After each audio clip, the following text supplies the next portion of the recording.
Sunday night at Rideau Carleton Raceway saw the return of a number of familiar faces in record times. This sports activator that went by 3/4 in 1:25 and 3. Beef and Cheddar still leading the way. Monty's Gone Marble dropping back on the inside. Caught first over, not doing enough quite yet. Skylar is second and gearing up for the stretch drive. Skylar still trying to tap into his late pace, and so is Sports Activator. A battle to the wire here. Beef and Cheddar maintains a narrow advantage. Beef and Cheddar by about half a length over Skylar. Sports Activator, Monty's Gone Marble, and time to better than Cheddar out of Opinionated. Owned and trained by Wayne Catherwood of Brinston, Ontario. Bred by Matthew Chappell of Chatham, Ontario. Driven to victory by Robert Shepherd. As mentioned, win number 4 of the season from just 5 starts for Beef and Cheddar. And Wayne Catherwood, I believe that's training win number 43, trying to close in on his to one shot. Surratt Hanover out there second over, shuffled back on the inside, dropping back in 5th is Sundance Leo, gearing up from 3rd over from the back of the field. Aquinas Hanover 3 wide on the final turn. My Midnight Lover won 27 and 1 at 3/4. Arson Sealster on fire down the stretch, and he is going to be tough to catch here. Still in pursuit. That's Surratt Hanover down the center of the track. Widest. That's a big move here from Hot Tub Pop and Bubbly in a battle to the wire. It's tight for place, but no question about the winner. Arson Sealster and Guy Gagnon 155 and 3. Place is between Surratt Hanover and Hot Tub Pop and Bubbly. Sealster Farms Incorporated, Lucan, Ontario, trained by Mandy Archer, driven to his 3rd win of the season by Guy Gagnon, 155 and 3. 3 in, 3 out on the turn for home. They went by 3/4 in 1:25 and 4. And Shotgun Jerry is stepping around rivals to claim the lead for Stefan Pouliot. And No Time at All is caught in traffic, closing still wider. That's Purely Wicked trying to chase down Shotgun Jerry, but it's going to be Shotgun Jerry prevailing over Purely Wicked. Mickey makes some speed and possibly No Time at All, 155 and 2. First time this season, he's a 6-year-old brown gelding by Royal Majesty out of Michiko, owned by a numbered Quebec Corporation of Gloucester, Ontario, bred by Winback Farm of Chesapeake City, Maryland. Trained and driven by Stefan Pouliot, 155 and 2. A seasonal best in the first seasonal parimutuel win by Shotgun. It's a persistent I Am a Rocket on the outside and charging late. Here comes early action up the cones. Stonebridge Hermes is charging as well as Smiling Billy the Kid, but early action pulls the off the pace victory over Light the Torch and I Am a Rocket, 152 and 4. Now returning to the Rideau Carleton Winners Circle. It's unofficial Race 4 winner, number 5, Early Action, a 6-year-old bay gelding by Huntsville and a Fashion Katie, owned by Jamie Copley of Kenmore, Ontario, and Kimberly Eden of Brockville, Ontario, bred by Hanover Shoe Farms of Hanover, Pennsylvania, trained by Mandy Archer, and driven to his first seasonal parimutuel victory by Robert Shepherd. Race 4 results are now official. To be under late threat, always your way. Up the inside, Rockin' My Dream is going to make it a tight one, very tight between those two at the wire. Up for show was Better Hold On Tight ahead of On the Road to Texas, 158 and 1. Carleton Winners Circle. It's official Race 5 winner, number 1, Always Your Way, a 12-year-old bay gelding by Always a Virgin out of Penny Arcade, owned by Jamie and Sonia Johnson of Edwards, Ontario, trained by Jamie Johnson, Always Your Way was bred by Bluestone Farms, LLC, Hopewell, New Jersey, driven to victory by Clark Stacy. That's the first win of the Rideau Carleton 2025 meet for both horse and driver. Congratulations. Always Your Way and Clark Stacy. And gearing up from further back, Amicable Hanover looking to go 3 wide as they swing for home. They're still trying to hunt down Ryan Guy and DJ Cowboy on the front end. Coming to him late, Pascal Berube asking the long shot Kiki D Hanover, and she gets as far as the sulky wheel. DJ Cowboy the winner, Kiki D Hanover second. It looked like Gabby Sealster finishing third ahead of Amicable Hanover, 1:59 and 2. Winner circle, its unofficial race 6 winner, number 2, DJ Cowboy, a 3-year-old bay gelding by Stay Hungry out of Western Jewel, owned by Brady Doyle of Stratford, Prince Edward Island, bred by B3 Racing, Toronto, Ontario, trained by Mike Armstrong, driven to victory by Ryan Guy, 1:59 and 2, DJ Cowboy, a winning favorite. And trailing at this point, Probert's Legacy, 126 and 4, 2 3/4. Ladyford Dollar and Marie-Claude Auger are sprinting to the wire, chased by Sunny Bow. Coming after them up to the sulky wheel, Ladyford Dollar needs the wire, and he finds it for Marie-Claude Auger, getting there ahead of Sunny Bow. Pretty tight for show. Midnight Mood, Day Trader, Mock Art in Motion, all part of that. 1:55 and 2. Number 4, Ladyford Dollar, a 9-year-old bay gelding by For a Few Dollars More out of Ladyford Ideal. Owned and trained by John McMillan of Odessa, Ontario. Bred by James Stewart, Kendall, Cumbria, England. Driven to the win by Marie-Claude Auger, 1:55 and 2. Now 4 for 8 on the season, Ladyford Dollar. The unofficial top 4 finish is now on screen as well for race. For home, Flash Cube on the inside, fighting back against McWicked Time and Robbie Robinson. It looks like he's going to make it happen tonight. McWicked Time for the Rocket, Robbie Robinson over Flash Cube, Jolton Joe, and Woodmere Gaelic. Kingston Park Raceway in 1984 with Karen's Happy Lad. He's a happy lad tonight with McWicked Time, his farewell winner, his driving farewell tonight. Congratulations, Robbie Robinson and McWicked Time.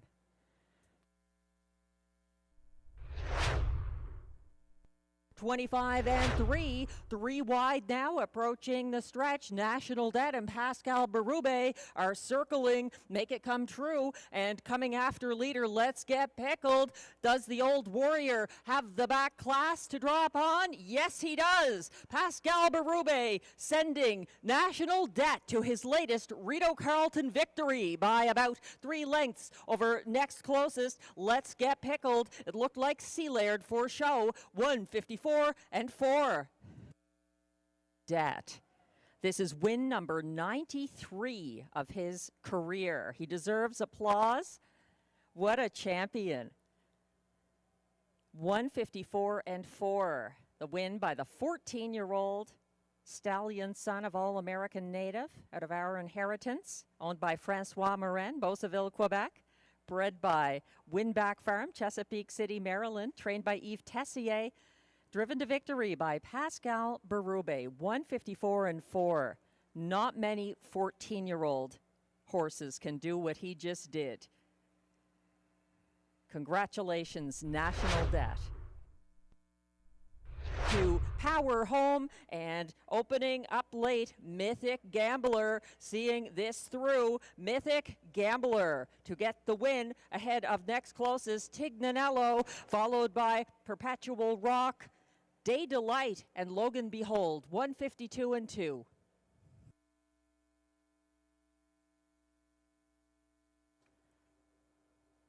Now coming back to the Rideau Carleton Winner's Circle on official race 10 winner. Number 1, Mythic Gambler, a 7-year-old bay gelding by Bettor's Delight out of Mythical. Owned by Cozen Farms, La Prairie, Quebec. Bred by White Birch Farm, Allentown, New Jersey. Trained by Catherine Gerard, driven to his first seasonal win by Robert Shepard. 152-2. A strong debut.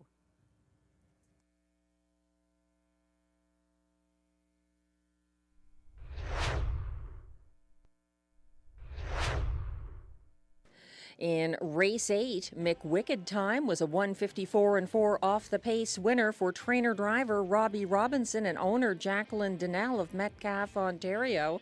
It marked Robbie Robinson's last career drive, and he had a ceremony in the winner's circle with the winning McWicked Time, getting his first seasonal victory. We hope you can join us again on Wednesday, April 30th at 6 p.m. for our second Wednesday night of the 2025 meet.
Hello, ladies and gentlemen. Welcome to Rideau Carleton Raceway on this beautiful Wednesday evening in the nation's capital.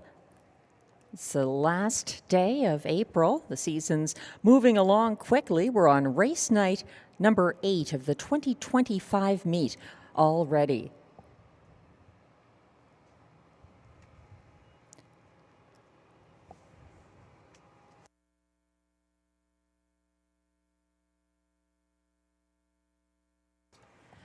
Taking a look at the track conditions, fast and weather conditions, clear. We have a temperature of 8 degrees Celsius, 46 Fahrenheit.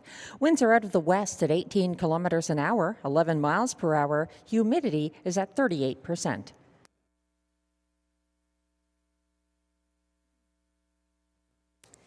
We've got 10 live races coming up tonight, trotters and pacers, a nice mix. There are a few changes, some equipment changes of note that we'll get around to momentarily. We're about 16 minutes away from race 1, and no changes in race 1. In race 2, there is an equipment change on the 4, adding a Pelling pacifier. That's the 4, the Magic of Life, in race 2. We have a scratch of the 1 Wildfire Blue Chip in race 3. Wildfire Blue Chip scratch sick in race 3. In race 4, an equipment change. On the 5, going Swedish to Aviator Bridle on Best Girl in Town. That's the 5 in race 4. No changes in races 5 through 9.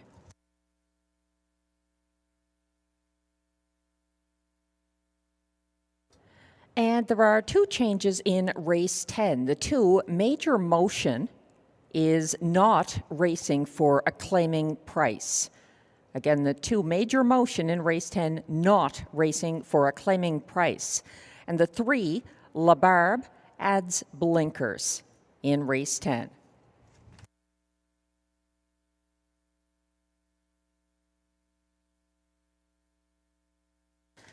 That's all the changes we have at this point. Again, none of them in upcoming race 1. A field of 7 filly and mare pacers, non-winners of $6,500 lifetime. My top pick here, number 2, Amicable Hanover from the Mandy Archer stable, driven again by Guy Gagnon. She gets a bit of post relief here. Her best result so far was on March 23rd, opening night for the 2025 meet, when she was second to 'Cause I'm Doc for Guy Gagnon. I like her chances here. She is the least experienced of this group. And sometimes in a class like this, those are the ones to watch. They haven't learned to lose a race. They just haven't managed to win one quite yet. The 5, Gabby Seelster, also looks quite good here. I guess she had a bit of a troubled trip in her most recent. Gabby Seelster was 3 wide leaving, then got caught first over third en route to the quarter and had to race single file third to the half. She got boxed in on the backstretch and final turn and was loose late. She didn't have much late kick, so I'm using her in the place spot. Then the 1, CB Caper, broke her maiden on Sunday for Ryan Guy. She was 3 wide early, but made front on the first turn, then got cleared by the 1-9 favorite TH Rita Lou past the quarter. CB Caper was covered up by the first over Tia past 3/4 and had a late winning move up the inside path. She's got a great post with some potential to repeat. That's the 1, CB Caper. I also like the 7 here, Kiki D. Hanover, who pocketed up behind the winning 1-5 favorite DJ Cowboy on Sunday. She tipped late to challenge him, finishing second at odds of 21-1. She didn't go past DJ Cowboy's sulky wheel. However, she did pace the field's co-fastest last quarter of 29-1. Post 7, though, a tougher assignment in this group coming up in race 1. Again, the top pick for me, number 2, Amicable Hanover, making a quick turnaround. She did suffer interference when caught behind Retreating Breaker. DA Players Delight early Sunday. She came first over from 7th, approaching the second turn, flushed out twice the Delight past the half, and was 3 wide for the stretch drive.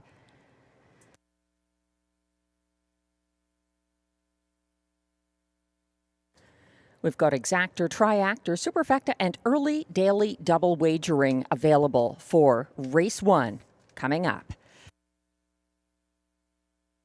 Trainer John Bax has been voted into the Canadian Horse Racing Hall of Fame as part of the class of 2025. He retired from training back in 2022, but he will be remembered for his association with Rideau Carleton. There are 2 of his trainees who still hold long-standing track records. One of them is the fastest 2-year-old trotter in Rideau Carleton history, Stubborn Belle, who set the 1:55.4 standard back on August 10th, 2014 in OSS Gold action. They make their way out to the opening quarter. Desi's Dream is there as well, second to last. At the back is Bistro Taj. Opening quarter 27-1, and emerging with the lead in front of the stands is Allie's Gift. Janet tracks from the pocket. Back there in third to Stubborn Belle, followed by G. O'Keefe. Now angling to the outside goes McNair with Your Majestic. He'll grab the cover of G. O'Keefe. By Erjan goes third over with Met's Life. Getting excess cover there is Bistro Taj. And that's Desi's Dream, shuffled all the way back past the half of 57 flat. And they make their way down this Rideau backstretch. Allie's Gift. Trevor Henry showing the way. Here comes Stubborn Belle and McDonnell to pressure on the outside now. Down at the rail in third to Janet. Fourth on the outside, G. O'Keefe. Back there in fifth, Shagunda. To the outside, Your Majestic begins to gain ground. Then it's back there to Desi's Dream along with Met's Life and Bistro Taj. 3/4, 126 flat. And Stubborn Belle has taken over the lead here. It's Stubborn Belle for McDonnell now to lead the way. And it's Stubborn Belle opening up by about 4 and widening with every stride. Allie's Gift is checked out of it here. Head of the stretch, Stubborn Belle. Stubborn indeed, and Stubborn on top. Coming up there late now is Your Majestic. On the outside, Bistro Taj. But it's all Stubborn Belle to win it in 1:55.4. And that is a new track record, second time tonight.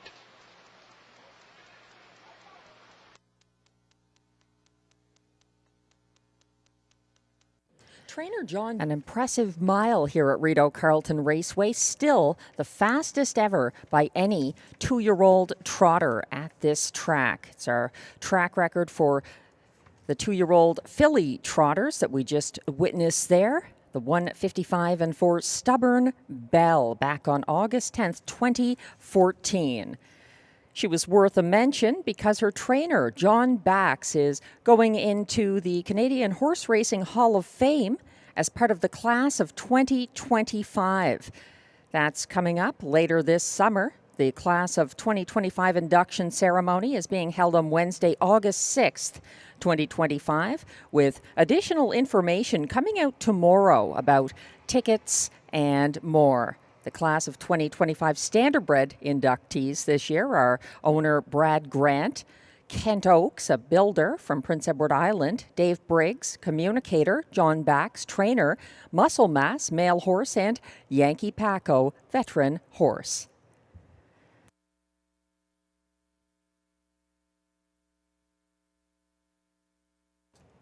We're about 8 minutes away from race 1, thanks to all of you joining us online or at the track tonight or at the OTB. Hello to Nunya in Maryland. Nice to see you joining us online. And taking a look at the early pick 4, note that that kicks off in race 2. It's the first of 3 pick 4s offered on the card tonight. And there is an equipment change on my top choice in race 2. Number 4, The Magic of Life, adding the Pelling Pacifier. I'm using him with CrossFit, who was a strong winner for the returning Marie-Claude Auger in his most recent start here, April 23rd. Going 3 deep in race 3 with the 2 Synergy, as well as the 4 Napoleon Hill. And I was using the one there. Wildfire Blue Chip has been scratch sick. He's the one in race 3, so he is now scratch sick, bringing down the cost of this ticket as well. In race 4, that's a competitive group. My spot play has the 7 hole there. Dial Me Up for Yves Tessier and Pascal Berube. Using her with the 1, Fancy Lettering, who picks up talented driver Guy Gagnon, and also the 4 Horizon Sealster, an impressive lifetime best winner here on April 23rd. Race 5, a tough field of 8 trotters, and going with 4 of them. The 6 CS Gold Policy on top, as well as the 8 Cleo Max du Hara, a tough post for her. The 3 Sensi Amnesia, a very strong place finish at odds of 22-1 on April 23rd. And then the 2 Ciel Bleu getting some post relief for trainer-driver Guy Gagnon.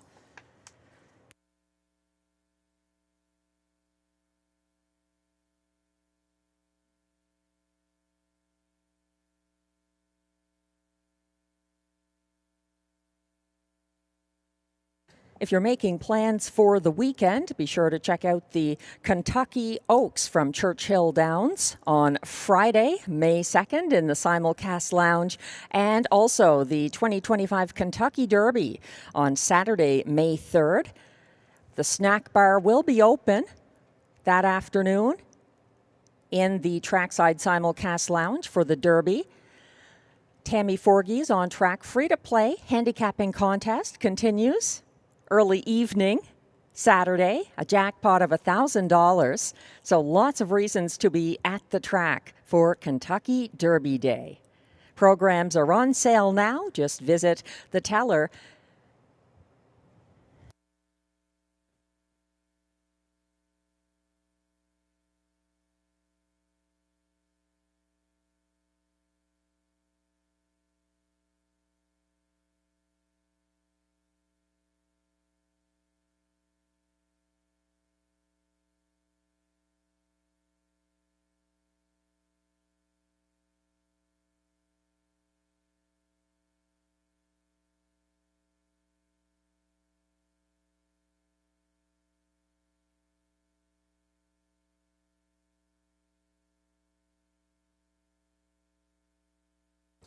We are about 5 minutes away from post time for upcoming Rideau Carleton Race 1.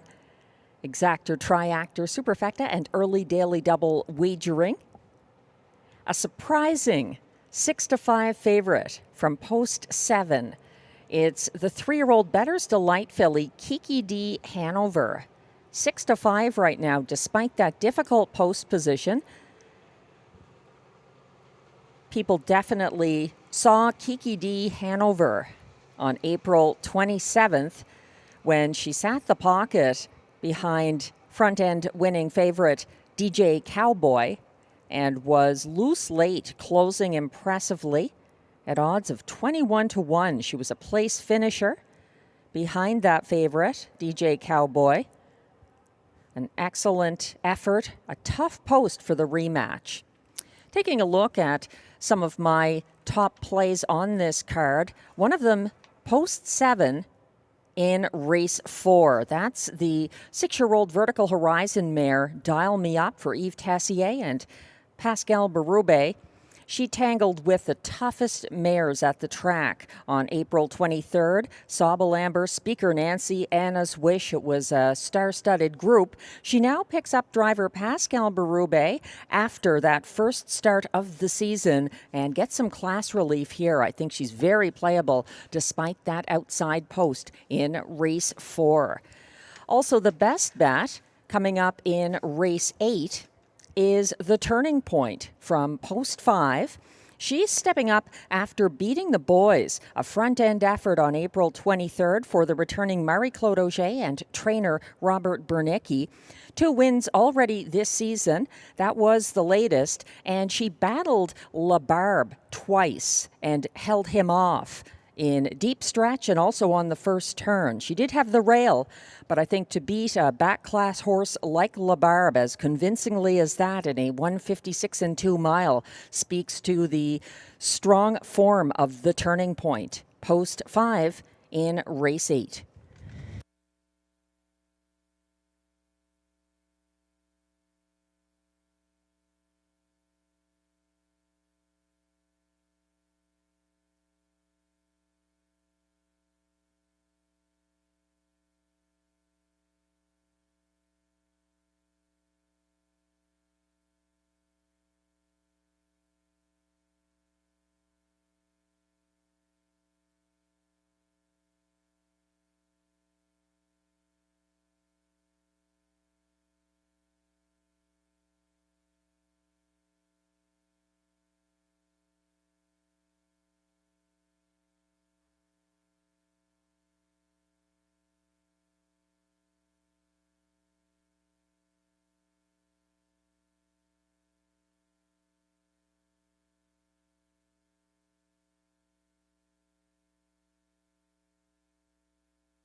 For those playing the early daily double, take note in race 2, there is one change that was just on screen. It has to do with the 4, the Magic of Life, an equipment change. He's adding a Pelling pacifier today. That's the only change in the first 2 races tonight.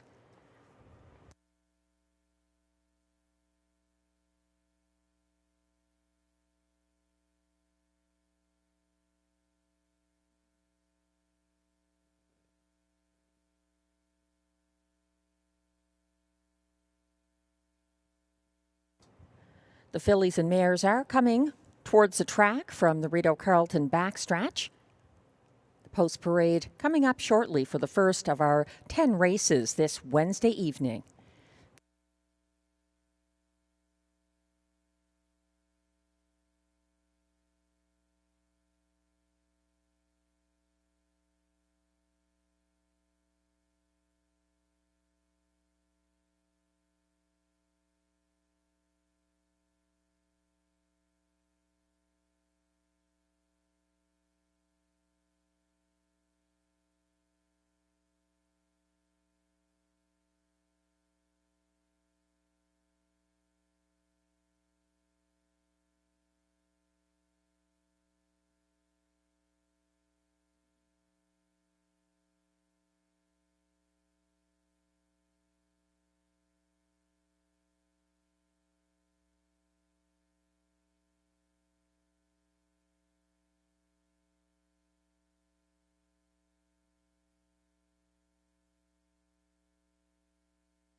The Race 1 post parade is now on track. These pacers are fillies and mares who are non-winners of $6,500 lifetime. They race for a purse of $6,800.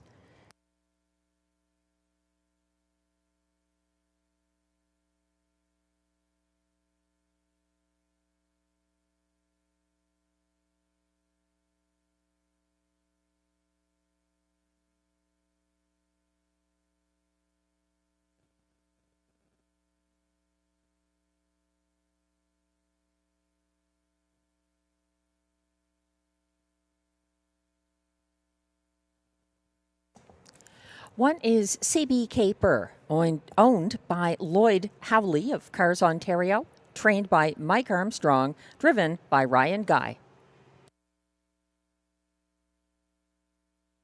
2 is 2-1 co-favorite with the 1, Amicable Hanover, owned by Jamie Copley and Kimberly Eaton of Ontario, with Sean McIsaac and Jody Sanderson of Prince Edward Island, trained by Mandy Archer, driven by Guy Gagnon. 3 is Tia, owned by Alexis Zilke of Gloucester, Ontario, trained and driven by Sebastian Turenne.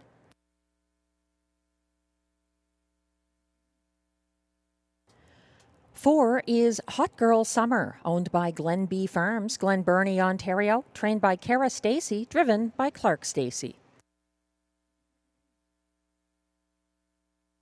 5 is Gabby Sealster, owned and trained by Gerard Vaillancourt of Kemptville, Ontario, and driven by Marie-Claude O'Shea.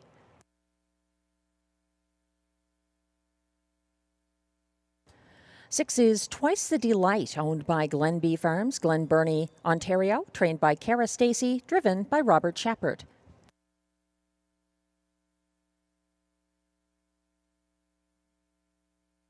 'And completing this field from post 7, Kiki D Hanover, owned by trainer Jeremy Marcotte of Notre-Dame-de-la-Paix, Quebec.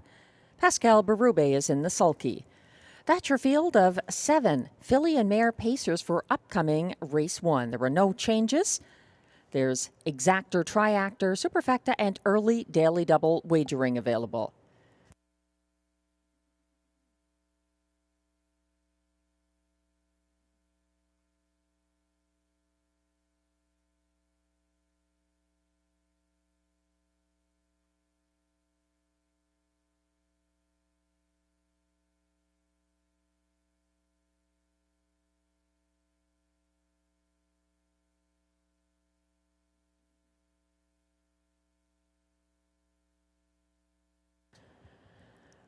We're zooming in on the current 4-5 favorite, number 2, Amicable Hanover, a 3-year-old daughter of Bettor's Delight.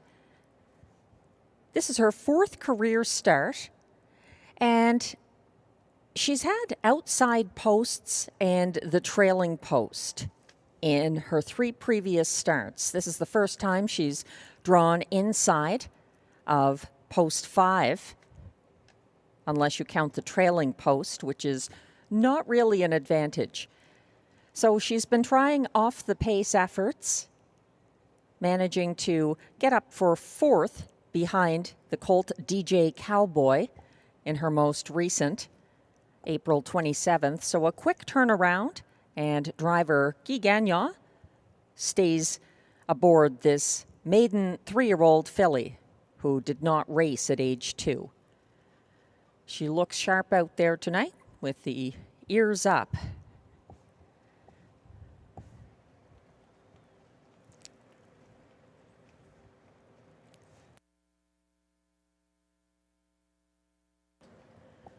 The 2 Amicable Hanover getting a little extra help to go behind the gate.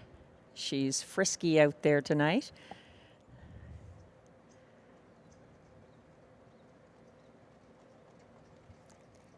Windows remain open for race 1.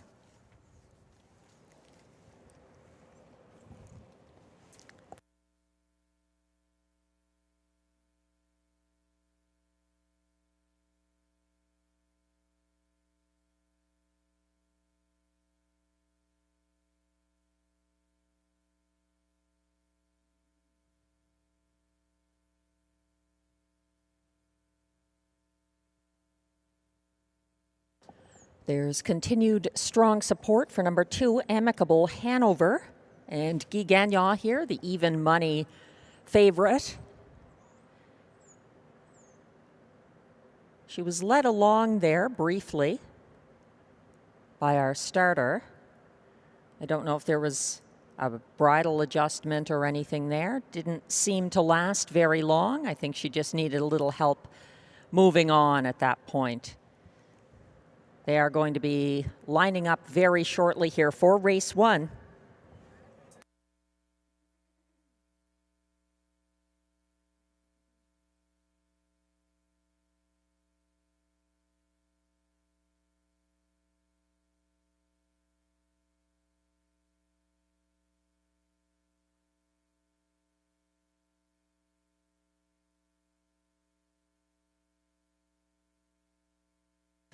The starter has called the fillies and mares for race 1. This is your final opportunity to get involved in the early daily double.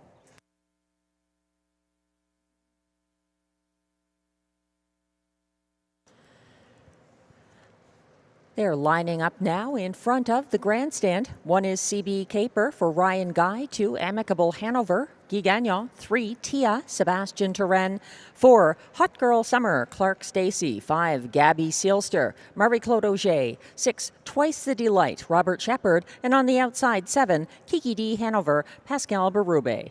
They're all lined up on the turn.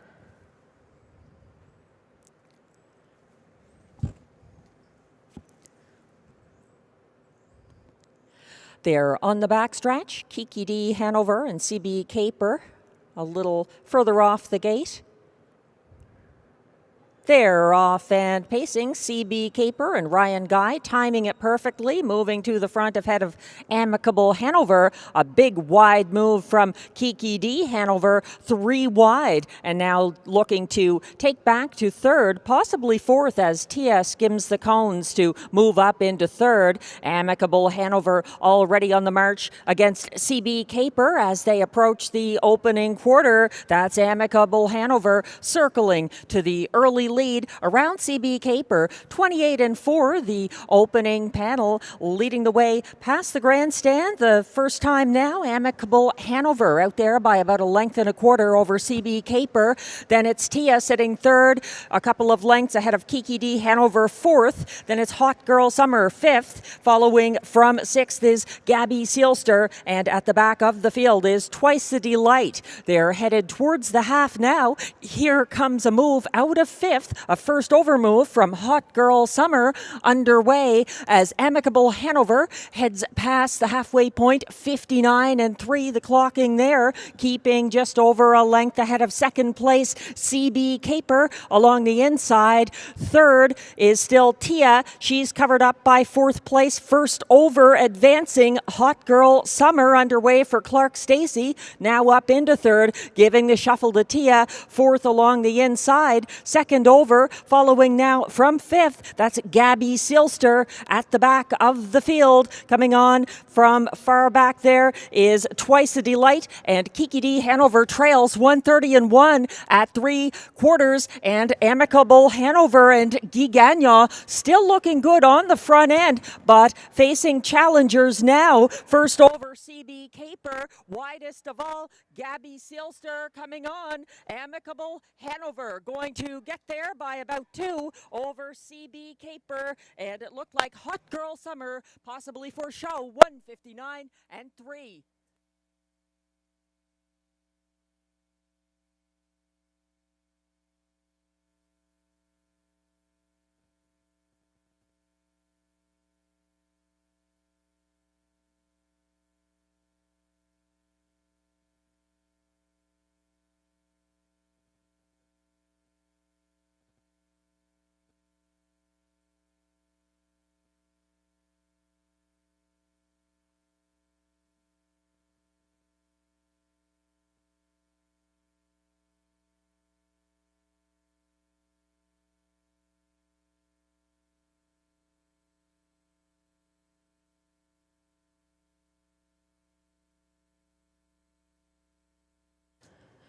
Amicable Hanover digging deep to hold off the closers down the stretch in her maiden victory, 159-3.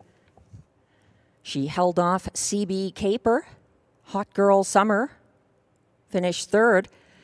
The unofficial top 4 order of finish is now posted. 2, Amicable Hanover, a winning even money favorite for Guy Gagnon over the 1, CB Caper. Second, 4, Hot Girl Summer, third at 18-1. And the 3, Tia, finished fourth. 2-1-4-3, the unofficial top 4 in race 1. Please hold all tickets.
Now back in the Rideau Carleton winner's circle.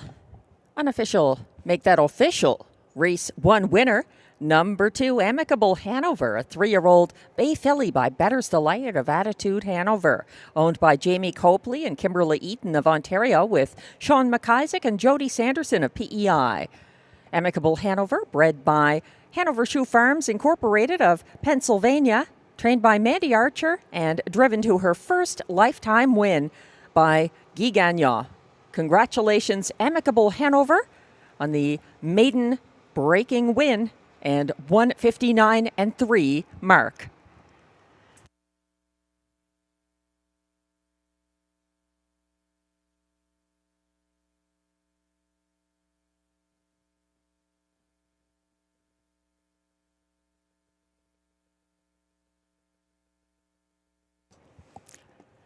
Prices are now posted for race 1, where number 2, Amicable Hanover, returns $4 to win. The $2 2-1 exactor pays $10.30. The $1 try 2-1-4 combination pays $53.20, and the $1 superfecta 2-1-4-3 ticket returns $217.25.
The race 1 rundown is now on your screens. Number 1, CB Caper was second.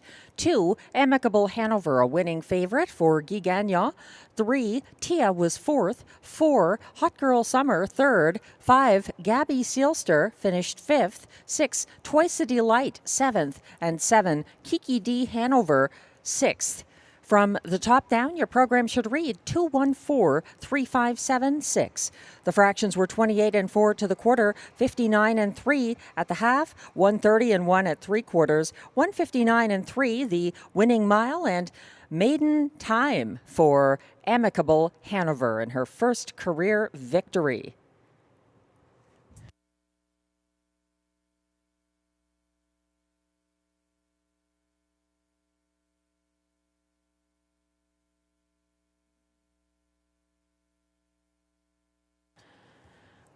We're moving on to race 2, exactor, triactor, superfecta, early pick 4 wagering in the second half of the early double.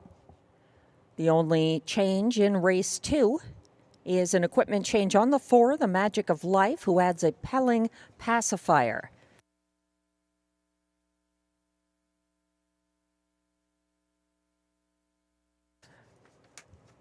For people playing the pick 4, the early pick 4 that begins here, my suggested ticket is now on screen. There have been some changes, though. My top selection in race 2, the Magic of Life, is the horse with the Pelling pacifier. He was my top pick anyway, and he's one of 2 I'm using in the first leg of the early pick 4. In race 3, one of my 3 selections has been scratched. Scratch the 1, Wildfire Blue Chip, scratch sick. So that narrows things down to the 2, Synergy S for Marie-Claude Auger, and the 4, Napoleon Hill for Pascal Berube. Moving on to race 4, there is a change, an equipment change on the 5, Best Girl in Town, going from Swedish blinds to an aviator bridle. That may help her chances. Something to keep in mind, possibly add the 5, Best Girl in Town in race 4. And race 5 is a big field of nice trotters. It's an 8 trotter field. I went 4 deep there. There were no changes in race 5.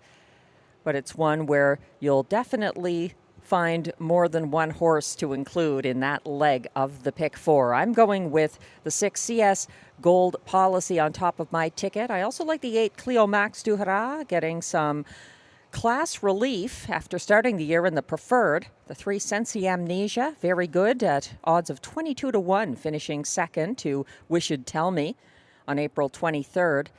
And then the 2, Ciel Bleu, with that kind of post relief. He often does well from an inside post and was a winner just 2 starts back, March 23rd. So some thoughts for the early pick 4 that begins this race. Race 2, 20-cent base wager.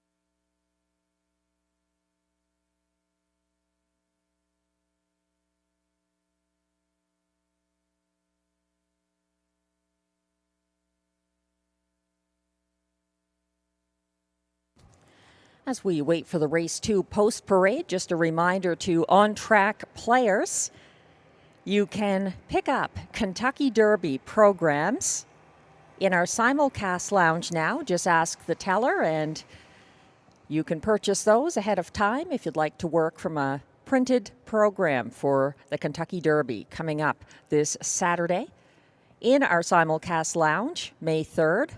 All afternoon, we've got it live from Churchill Downs, watching and wagering in a nice social setting. And the snack bar is also going to be open Saturday afternoon for the Kentucky Derby players at the track here at Rideau Carleton.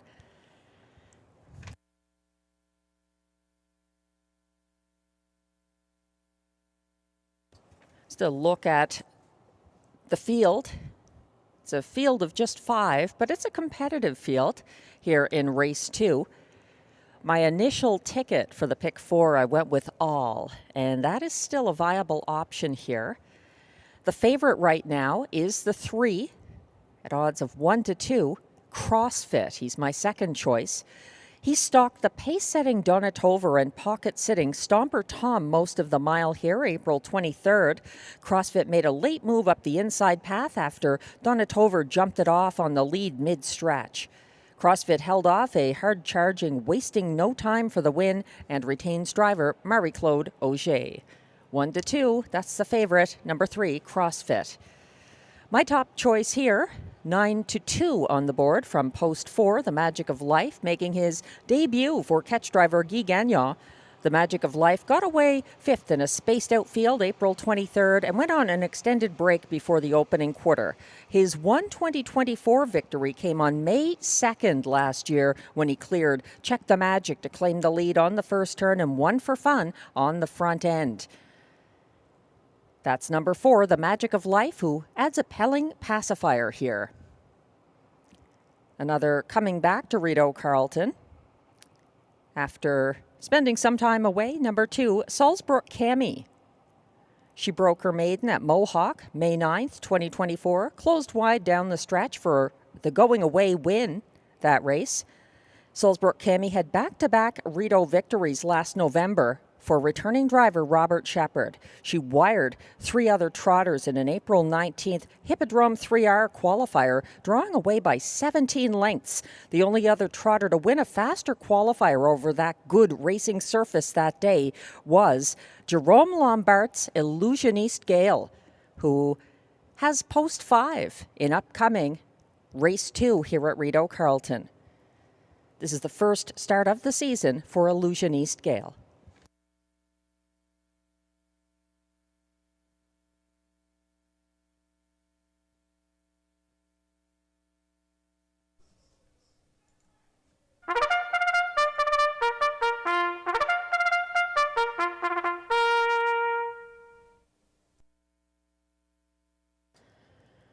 The trotters are now on track for the Race 2 Post Parade. They are non-winners of $2,000 in their last 5 starts, with non-winners of a race in 2025 allowed $1,650 or $100 in 2025. Also eligible, non-winners of $400 per start in their last 10. There's allowances for fillies and mares. The purse here, $6,000.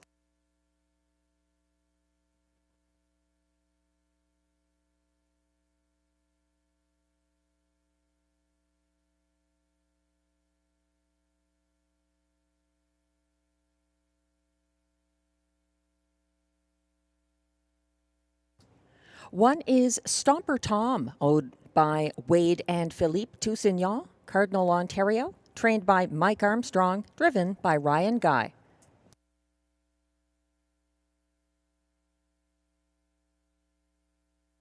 Two is Salzbrook Cami, owned by trainer Yannick Martel, L'Assomption, Quebec, driven by Robert Shepard. 3 is CrossFit, owned by Gordon McDonald of Ontario, with Christopher Boland of Newfoundland, trained by Vic Putty, driven by Marie-Claude Auger. 4 is The Magic of Life, owned and trained by Robbie Robinson, Metcalfe, Ontario, driven by Guy Gagnon. Note the equipment change on the 4, adding a Pelling pacifier.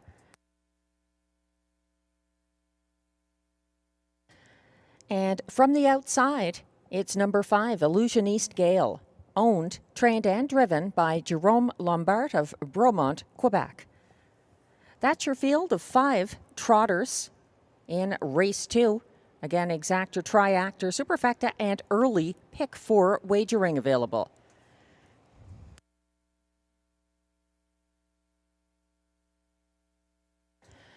We're looking at the 4 to 5 favorite from post 3. CrossFit in line 2, Marie-Claude Auger, the 9-year-old gelding, a 4-time winner last season, including a 156 victory at Woodbine Mohawk Park. CrossFit just had his first win of the 2025 season in his 5th start so far this year. That was on April 23rd here at Rideau Carleton, winning by 3/4 of a length over a fast closing, wasting no time. My only hesitation about CrossFit at this level has to do with the fact that Donna Tover was on the lead that race and looked to be the likely winner before he jumped it off. So CrossFit kind of inherited the front end at a point in the race where it was tough for anyone to catch him.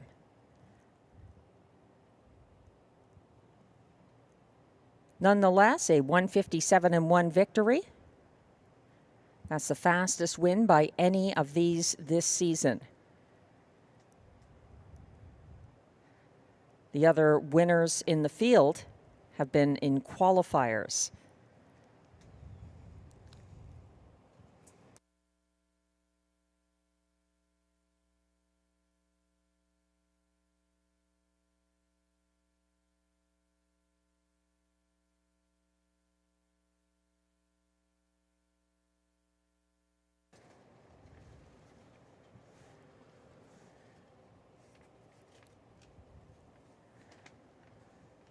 There's still time left to play the early pick 4 that kicks off here in race 2.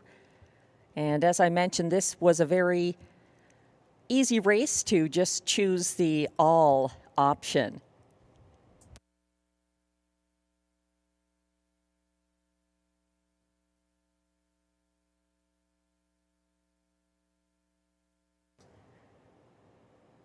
Serious bettors often wonder about the takeout rate on wagers at various tracks. It's a 15% takeout on the Rideau Carleton Pick 4.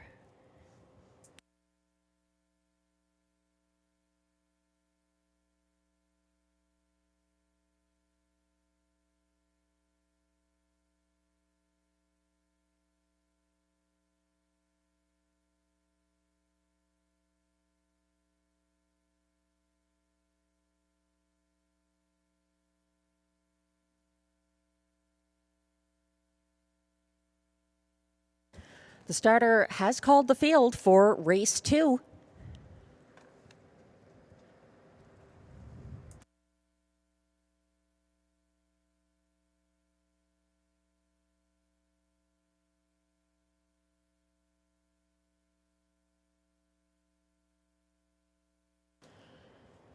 Number 3, CrossFit, continues as even money favorite.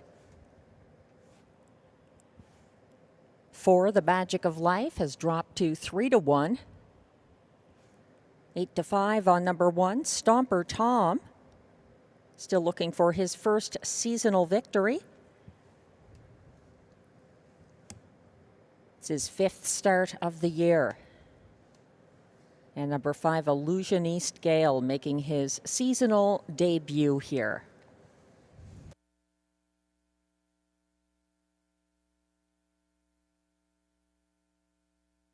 Illusioniste Gale's first 2024 win was on the front end from the Rideau Rail last May 15th.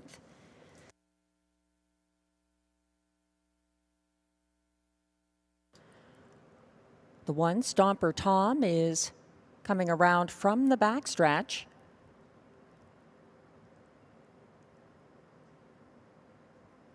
Windows remain open.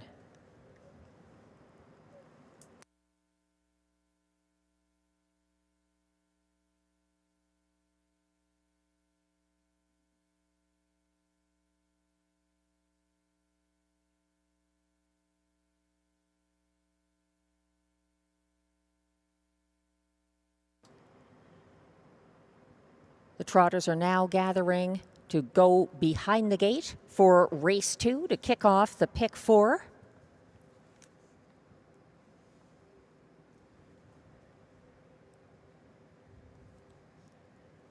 A slight delay. It was Stomper Tom coming from the backstretch. Now he has post 1 for driver Ryan Guy. 2 is Salzbrook Cami for Robert Shepard. 3, CrossFit, Marie-Claude Auger. 4, The Magic of Life, Guy Gagnon. And on the outside, 5, Illusioniste Gale, Jerome Lombard.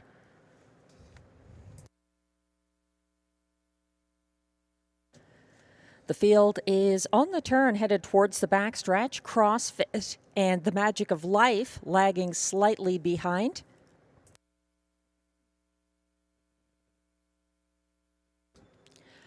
They're in position. Oh, and we have a breaker, 2 early breakers. Salzbrook Cami and The Magic of Life have both jumped it off before the start.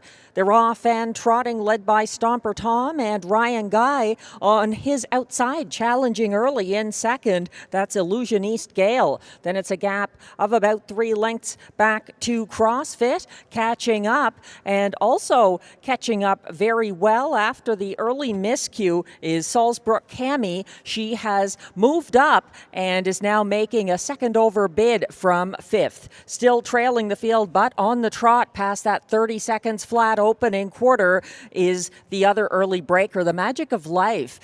Challenge for the lead, Salzbrook Cami soaring past Stomper Tom to take it for Robert Shepard, and now the mare leads by just over a length. Stomper Tom sitting second, a gap of 3 back to Illusioniste Gale, and here's a move from CrossFit coming first first over out of fourth, and being taken wide and on the gallop again, the Magic of Life is at the back, far back, as the rest of the field has gone past the halfway point in 59 and 3, a quickening 29 and 3. Second panel, Salzbrook Cami leading the way, keeping just ahead of Stomper Tom, and it's 3 lengths back to CrossFit, not doing enough at this point.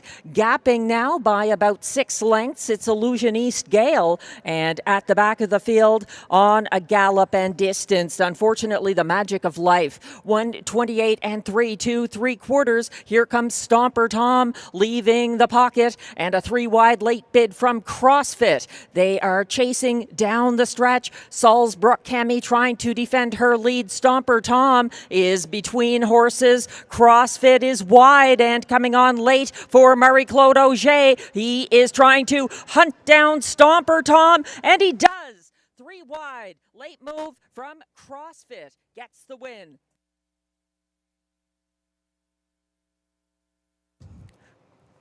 CrossFit gets that victory, 159 and 1.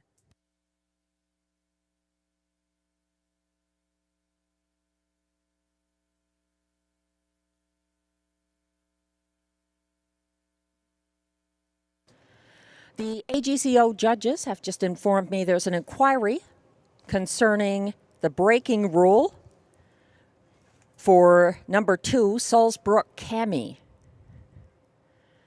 Taking another look at the stretch drive, Stomper Tom on the lead, having overtaken Salzbrook Cami, but a 3 wide late move from CrossFit for driver Marie-Claude Auger proves to be the winning one by a head in 159 and 1.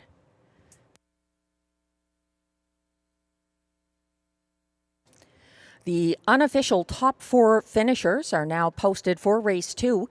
3 to 5 favorite number 3 CrossFit delivers for Marie-Claude Auger. Second was the 1 Stomper Tom.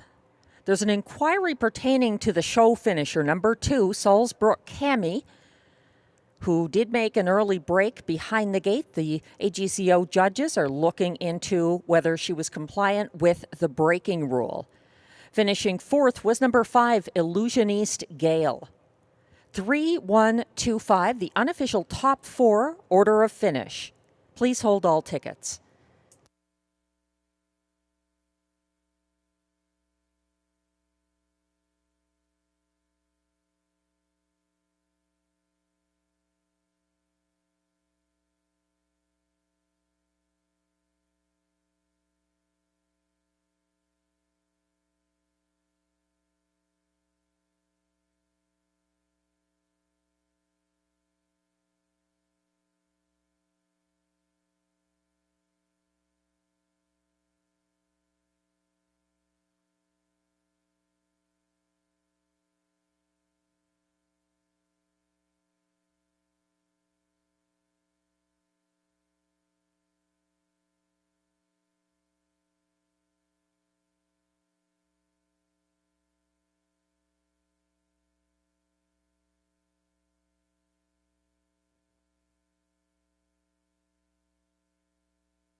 Now returning to the Rideau Carleton Winners Circle, unofficial Race 2 winner, number 3 CrossFit. He is a 9-year-old bay gelding by Donato Hanover out of Muscle Test, owned by Gordon McDonald of Ontario with Christopher Boland of Newfoundland. CrossFit was bred by Jason Allen and Douglas Allen and Concord Stud Farm Incorporated of New Jersey, trained by Vic Putty, driven to a second consecutive victory by Marie-Claude Auger. That's win number 2 in his 5th start of the season, 159 and 1 for CrossFit.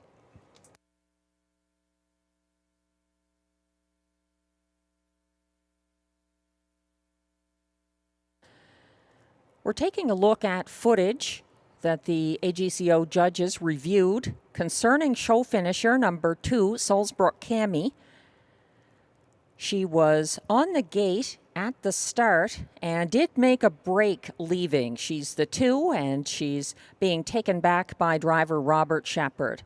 There were no violations of the braking rule. Salzbrook Cami finished 3rd and will stay 3rd.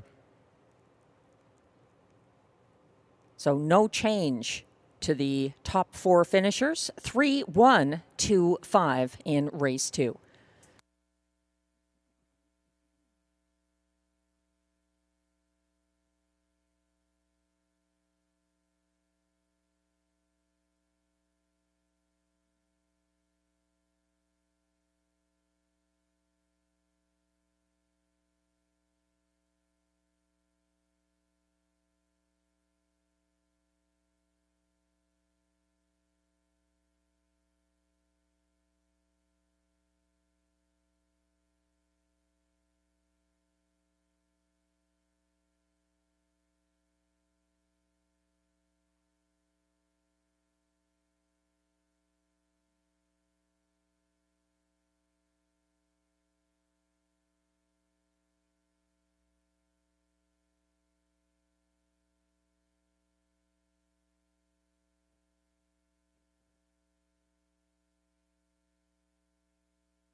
Race 2 results are now official.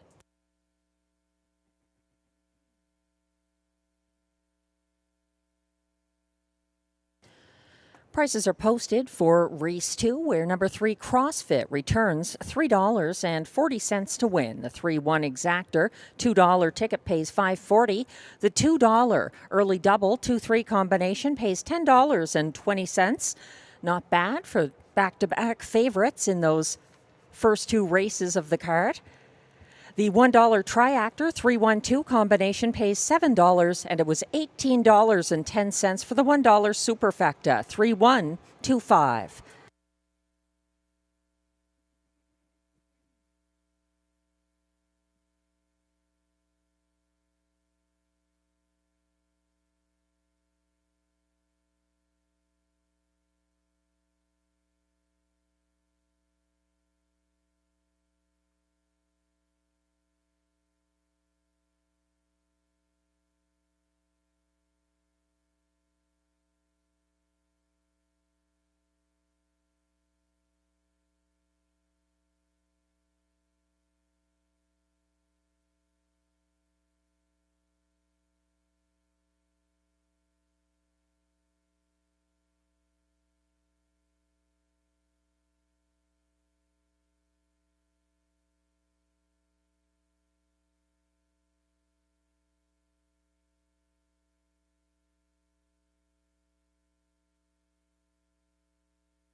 The race 2 rundown is now posted. 1, Stopper Tom was second. 2, Salzburg Cami, third. 3 to 5 favorite number 3, CrossFit, the race winner for Marie-Claude Auger. 4, The Magic of Life was fifth after the miscues. And 5, Illusioniste Gale finished fourth. From the top down, your program should read 2, 3, 1, 5, 4. The fractions were 30 seconds even to the opening quarter, 59 and 3 at the half, 128 and 3 at 3/4, 159 and 1 the winning mile for CrossFit.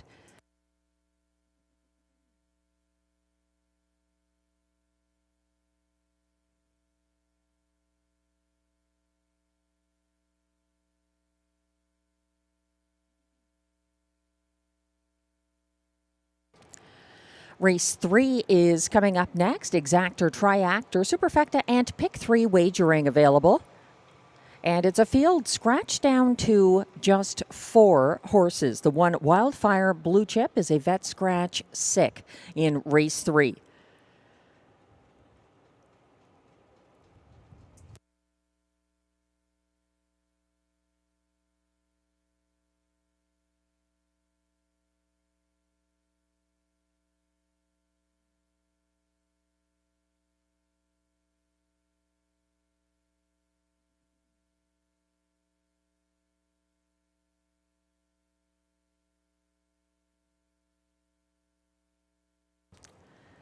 Wildfire Blue Chip did have a strong chance in upcoming race 3 before he was unfortunately scratch sick.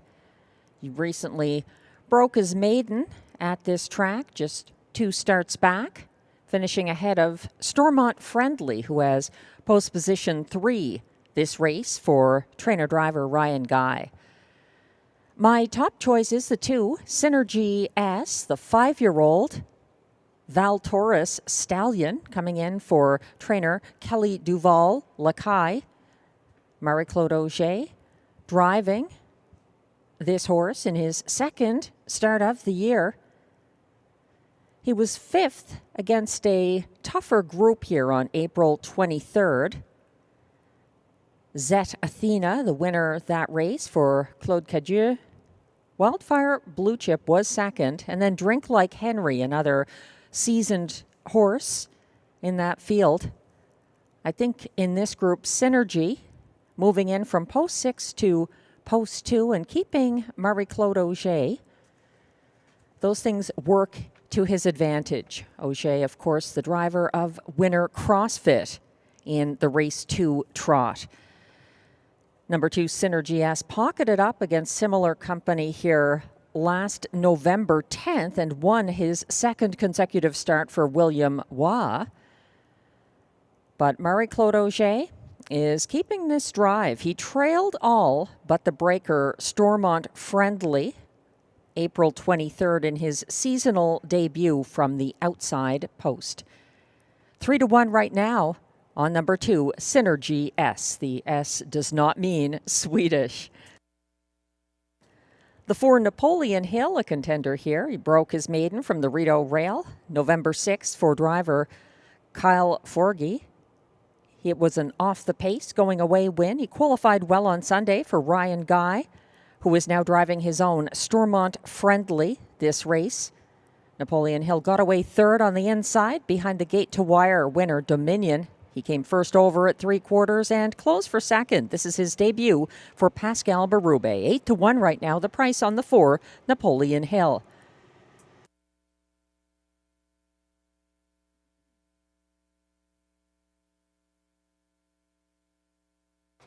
As the trotters are coming onto the track for the race 3 post parade, we'll get into the merits of the current 1 to 5 favorite from post 5, J.M. Stella, after we give you the post parade information.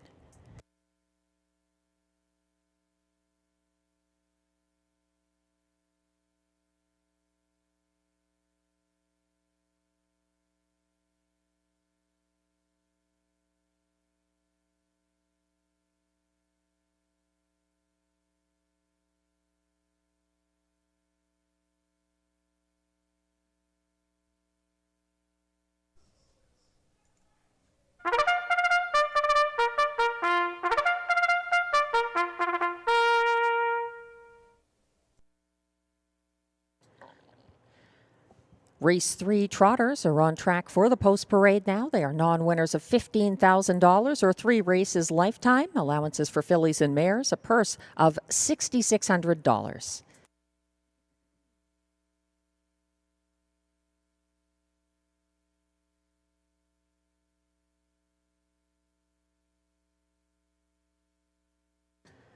One Wildfire Blue Chip is scratched, sick.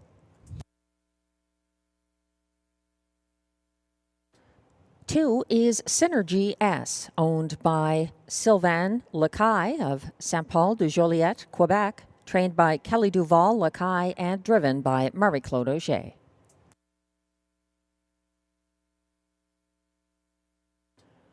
Three is Stormont Friendly, owned by Eric Baker of Long Sault, Ontario, trained and driven by Ryan Guy.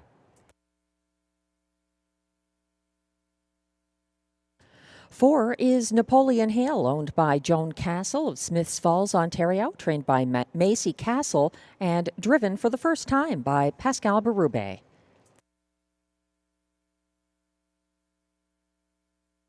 And completing this field of 4 is the 5, the current 3-5 favorite, J.M. Stella, owned by Ferme Canaco Farm Incorporated of Saint-Bernard-de-l'École, Quebec, trained by Kelly Duval Lacaille and driven by Sylvain Lacaille.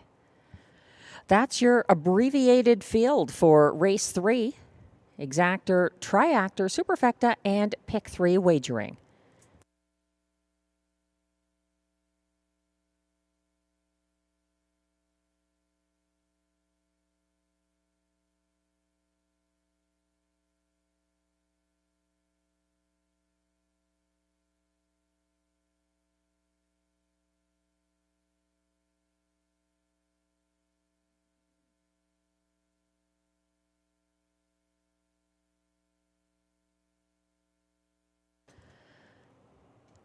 In the absence of the 1 Wildfire Blue Chip, number 5, J.M. Stella, is a 1-5 favorite.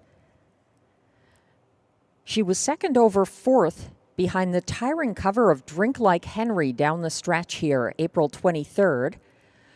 J.M. Stella had 3 2024 wins. All of them were front-end trips for driver Sylvain Lacaille, the most recent at a lower Rideau Carleton classification on November 17th.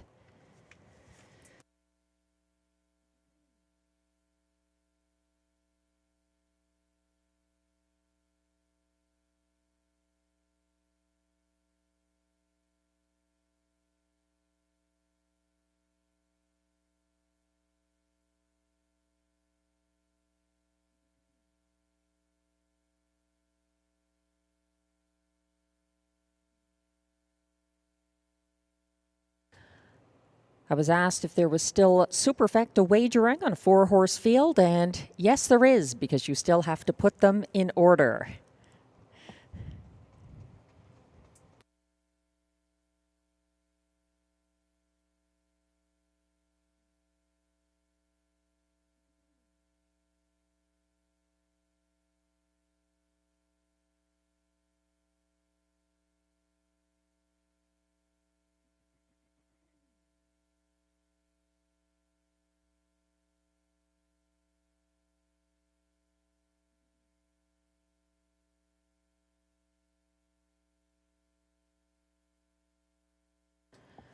It's definitely a different looking race in the absence of Wildfire Blue Chip, who proved strong on the front end April 13th, getting his maiden victory here.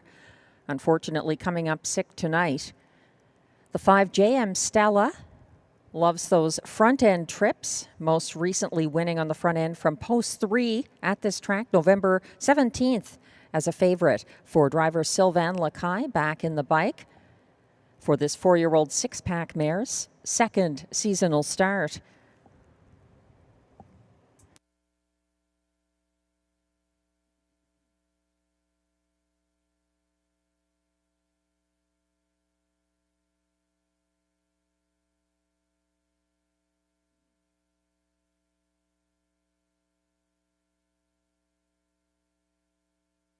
The starter has called the trotters for race 3.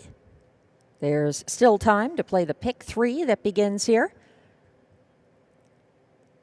Also, exactor, triactor, and superfecta wagering on this field of 4. 1-5 favoritism for the 5, JM Stella, but it's a competitive group.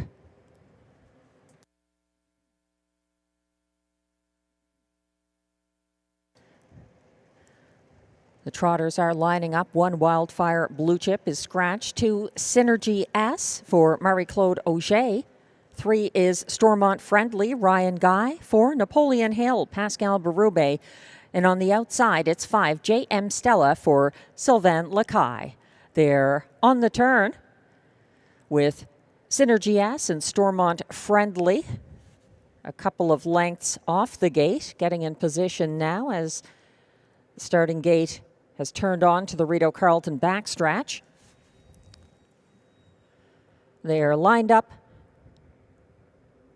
And they're off and trotting like a 4-horse team briefly. Right now, we've got an early battle underway. Stormont Friendly outside of an advancing Synergy S, who claims the lead for Marie-Claude Auger. And that puts Stormont Friendly back in the pocket, a loose pocket, about a length and a half behind the leader, Synergy S.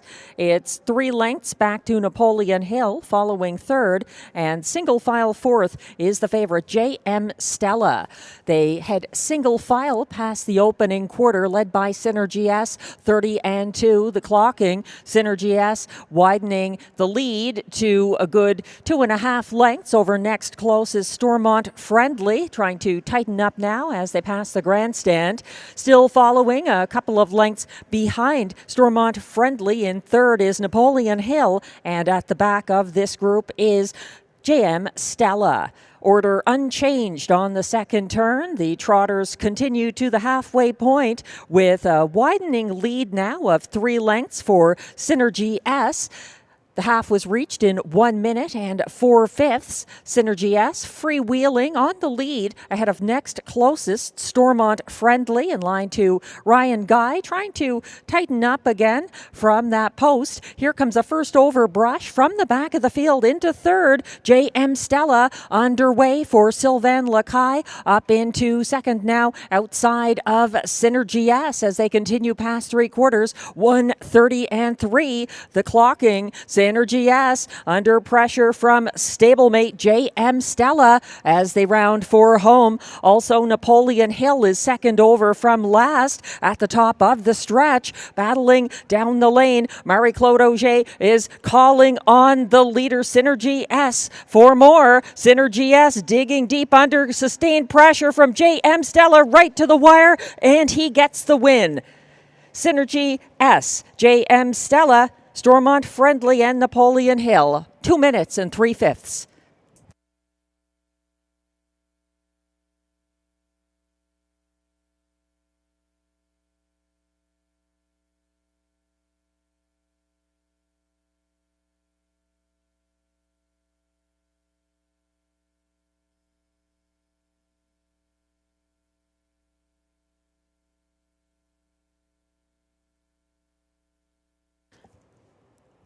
An exciting stretch battle, stablemate against stablemate. We knew the winner was going to be from trainer Kelly Duval Lacaille's barn, but Synergy S and Marie-Claude Auger get that victory by just about a half length over, make it a neck actually, over JM Stella, the 1-2 favorite who finishes second. The unofficial top 4 finish is now posted for race 3. 2, Synergy S, the race winner for Auger. Finishing second was 5, JM Stella.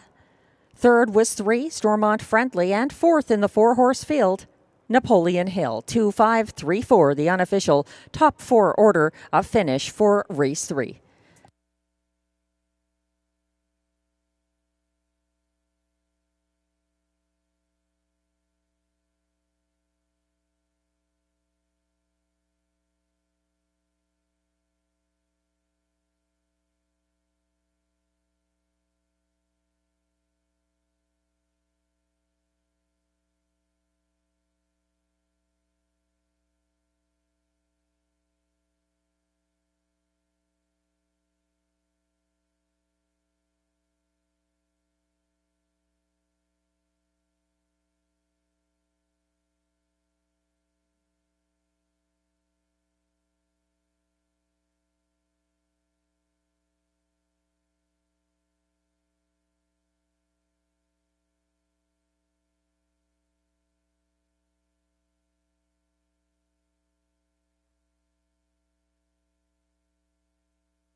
Now returning to the Rideau Carleton Winner's Circle. Unofficial Race 3 winner, number 2, Synergy S, a 5-year-old brown stallion by Val Torres out of Northern Promise, owned by Sylvain Lacaille of Saint Paul de Joliette, Quebec, who also bred Synergy S. The trainer, Kelly Duval Lacaille. The driver, Marie-Claude Auger, going back-to-back with trotters here at Rideau Carleton in races 2 and 3. CrossFit winning race 2. And now it's the first seasonal victory for Synergy S. 2 minutes and 3/5.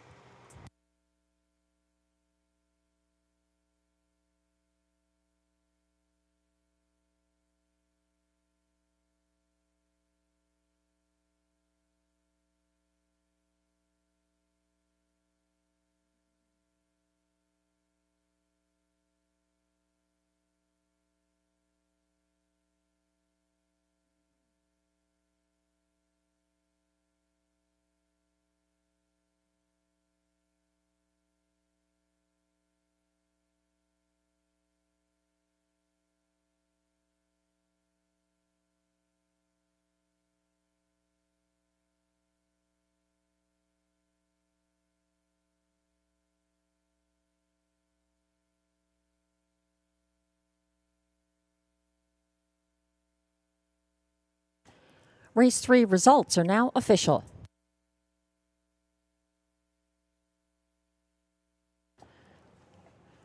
Prices are posted for race 3, where number 2, Synergy S, returns $7.90 to win.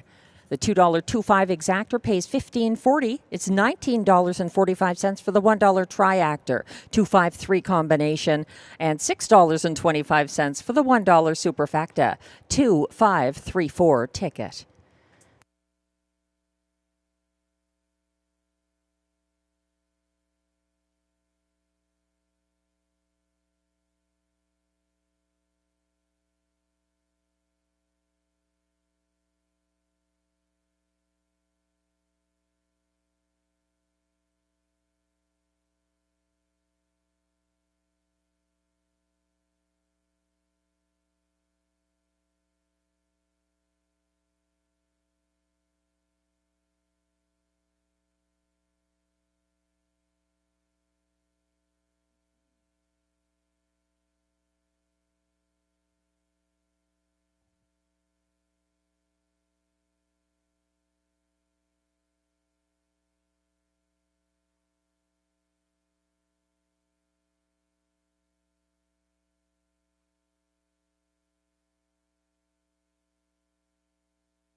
The race 3 rundown is now displayed. 1, Wildfire Blue Chip was scratched sick. 2, Synergy S, the race winner for Marie-Claude Auger. 3, Stormont Friendly was 3rd. 4, Napoleon Hill 4th. And 1-2 beaten favorite number 5, JM Stella finished 2nd. From the top down, your program should read scratch 1, 3, 4, 2. The fractions were 30 and 2 to the quarter, 1 minute and 4/5 at the half, 1:30 and 3 at 3/4, and 2 minutes and 3/5 the winning mile for Synergy S.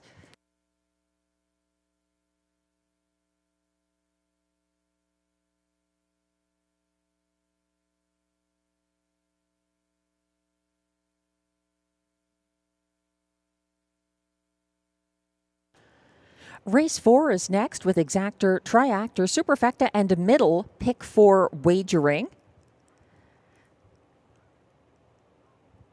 The current favorite at odds of 3 to 5 from post 6, DA Cinnamon Crunch for trainer Macy Castle, driver Ryan Guy.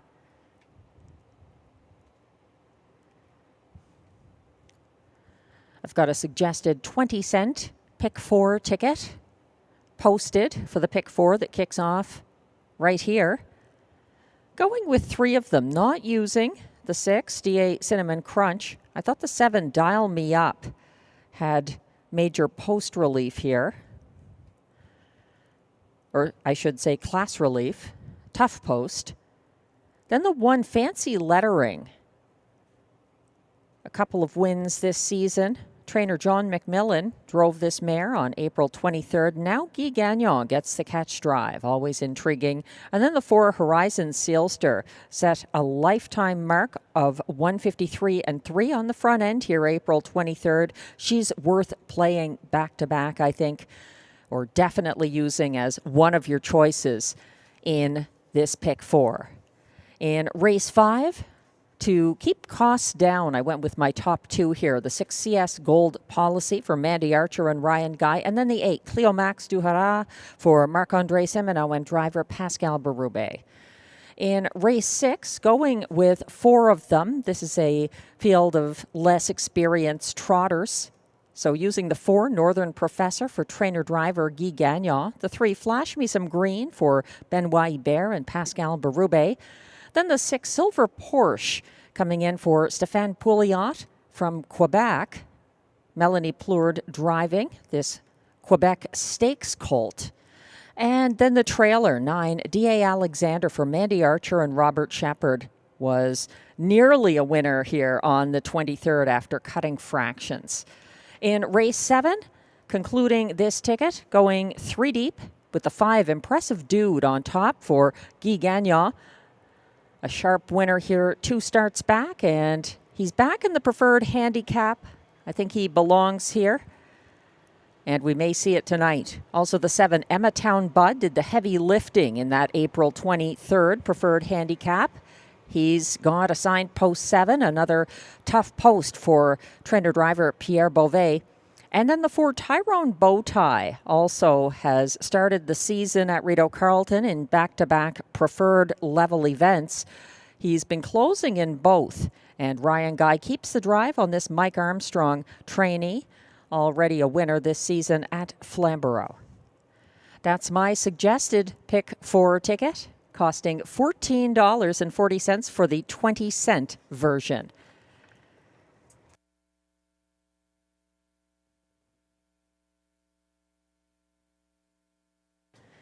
If there were another horse, I would either add to the selections for race 4 or swap out one of my 3 choices to include. It would be the 5, Best Girl in Town.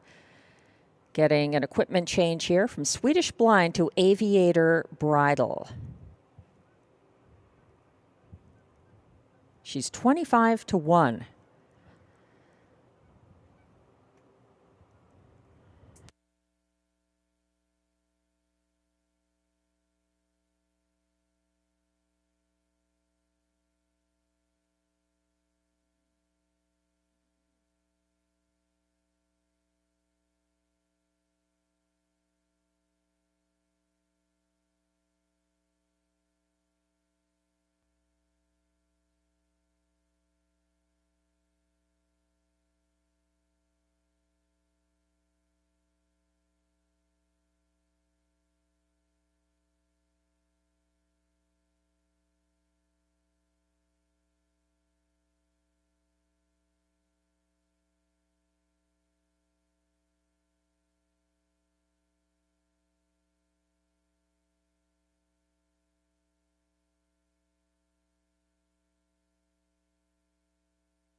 Post Parade is coming on track for race 4. These pacers are fillies and mares, non-winners of $30,000 lifetime, with non-winners of a race this year allowed $7,500. Also eligible $15,000 claimers. They race for a purse of $7,000.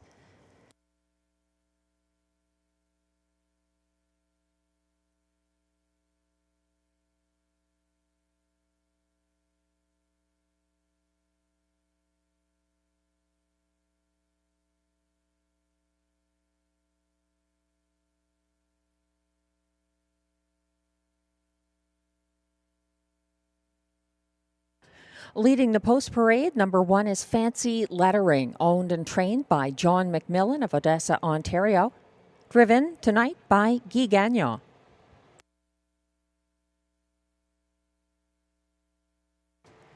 Two is Hot Tub Poppin' Bubbly, owned by Keith Castle of Smiths Falls, Ontario, trained by Macy Castle, driven by Robert Shepard.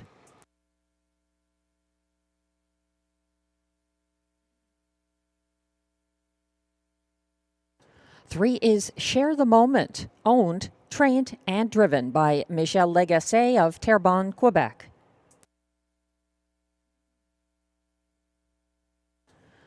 Four is Horizon Sealster, owned by Julia Ferguson, Lloyd Stone, Coral Bailey, and Sean Vino of Ontario, trained by Ted McDonald, driven by William Waugh.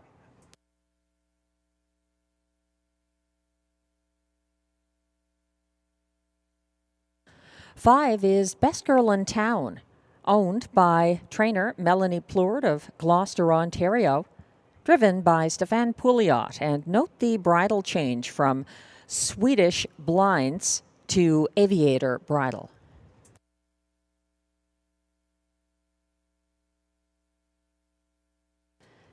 Six is the current 2-to-1 co-favorite D.A. Cinnamon Crunch.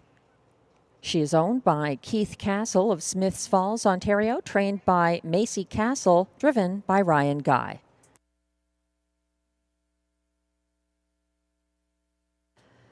And the 7 completes the field. That's Dial Me Up, owned by Gina Bragagnolo and trainer Yves Tessier, both of Trois-Rivières, Quebec, and Lynn Bragagnolo of Carp, Ontario, shares ownership on this mare, driven by Pascal Berube. That's the field of 7 for upcoming Race 4, Exactor, Triactor, Superfecta, and Pick 4 wagering available. A shout out to Horse Players Journal handicapper Garnet Barnsdale, tuning in and playing some Rideau Carleton tonight. Always great to see a bettor like Garnet tuning in to the racing here in the nation's capital. We're taking a look at the current 2-to-1 favorite from the rail. That's Fancy Lettering. Teaming up with Guy Gagnon here. That's the first time he's driven this mare. Fancy Lettering took back to last off the gate April 23rd against top Rideau mares. She's a front-end loving type, getting major class relief. Guy Gagnon, already the driver of one winner tonight, capturing race 1 with Amicable Hanover in that filly's maiden victory. My spot play happens to be in this race, and 8-to-1 right now. From post 7, Dial Me Up is teaming up with Pascal Berube for the first time since her October 31st, 2024 place finish behind Caesar's Shot. Dial Me Up had 3 Rideau wins last year for Pascal Berube. None of them were on the front end. Dial Me Up was taken back to single file 4th at the start here, April 23rd, and got overtaken on the backstretch by second over winner Sobel Amber, being driven by Berube that race. Dial Me Up lost ground on the final turn, but gets major class relief here.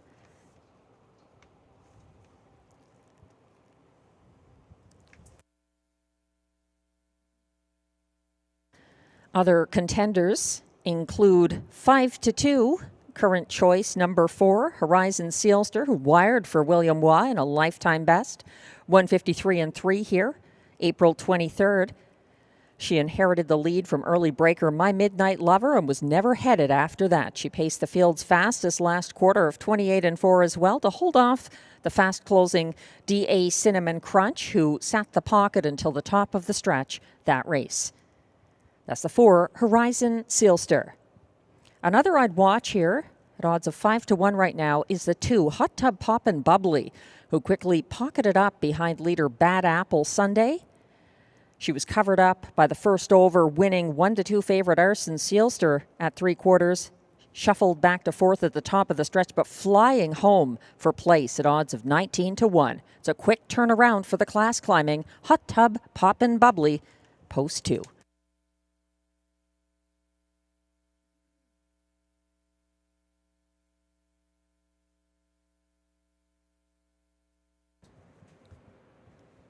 They'll be lining up shortly. Race 4 starts the middle, pick 4 at Rideau Carleton.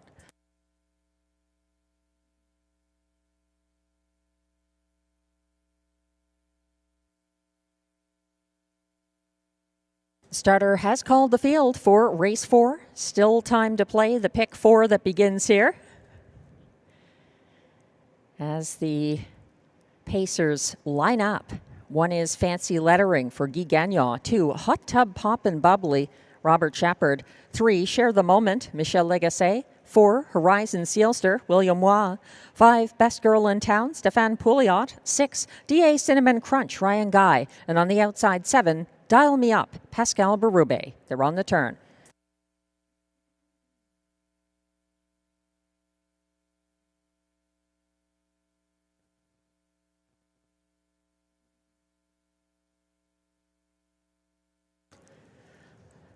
The field is lined up on the backstretch, ready for the start of race 4. They're off and pacing, and almost everybody wants the lead except Dial Me Up, who is taking back, and also Best Girl in Town. Soaring to the early lead, D.A. Cinnamon Crunch and Ryan Guy moving on to take it from Fancy Lettering, who's going to briefly sit the pocket for Guy Gagnon. In third, that's Share the Moment, and then it's a gap of about 5 lengths back to Hot Tub Poppin' Bubbly. They head past the quarter in a sharp 27-4, and D.A. Cinnamon Crunch hunted down by Fancy Lettering, who is out there still making her way to the front and easing on to the lead now for Guy Gagnon. That puts D.A. Cinnamon Crunch in the pocket. From third, Share the Moment. First over now in 4th and moving. Horizon Sealster underway to her inside, lacking racing room. Hot Tub Poppin' Bubbly shuffled to 5th. Underway second over from second last. Dial Me Up, and at the back of the field now is Best Girl in Town. 56-3 past the half. Fancy Lettering still in control. D.A. Cinnamon Crunch shuffled back on the inside as Horizon Sealster draws alongside the sulky of the leader. Horizon Sealster fighting on. Fancy Lettering battling back on the inside. D.A. Cinnamon Crunch loaded with pace, waiting in third, gapping cover, but moving up second over into 4th on the outside is Dial Me Up. 125-2 at 3/4, dropping back to 5th along the inside. Share the Moment. They're turning for home, battling leaders, neither giving way. Horizon Sealster on the outside and Fancy Lettering on the inside, and up the inside path. That's D.A. Cinnamon Crunch coming on, but pushing to the lead once again to get a narrow victory. Horizon Sealster. Horizon Sealster over Fancy Lettering, and 1:55-2 the time.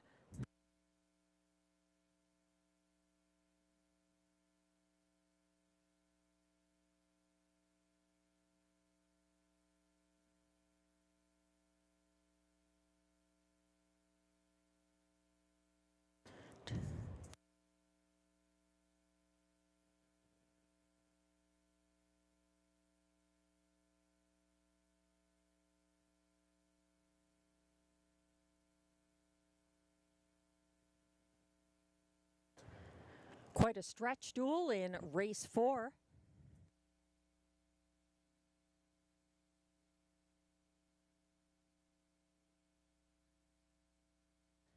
Horizon Sealster fighting on for the win. over Fancy Lettering and DA Cinnamon Crunch.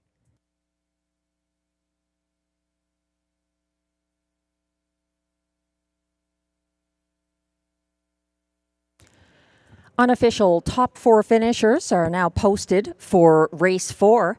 4 to 5 favorite number 4 Horizon Sealster and William Waugh getting that victory over the 1 Fancy Lettering. Second, 6 DA Cinnamon Crunch was third ahead of 2 Hot Tub Poppin' Bubbly fourth. 4162, the unofficial top 4 order of finish. Please hold all tickets.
Now coming back to the Rideau Carleton Winner's Circle.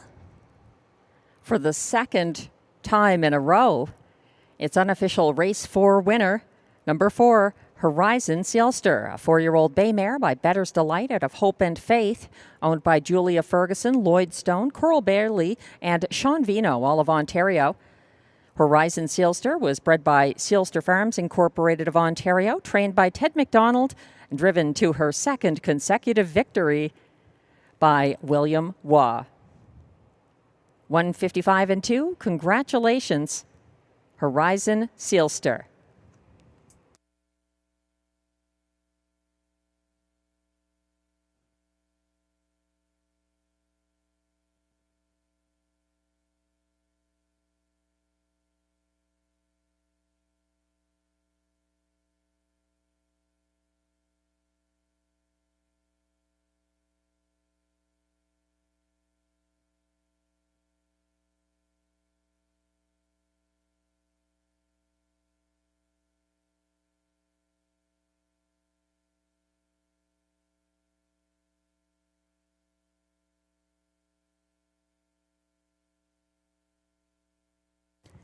Race 4 results are now official.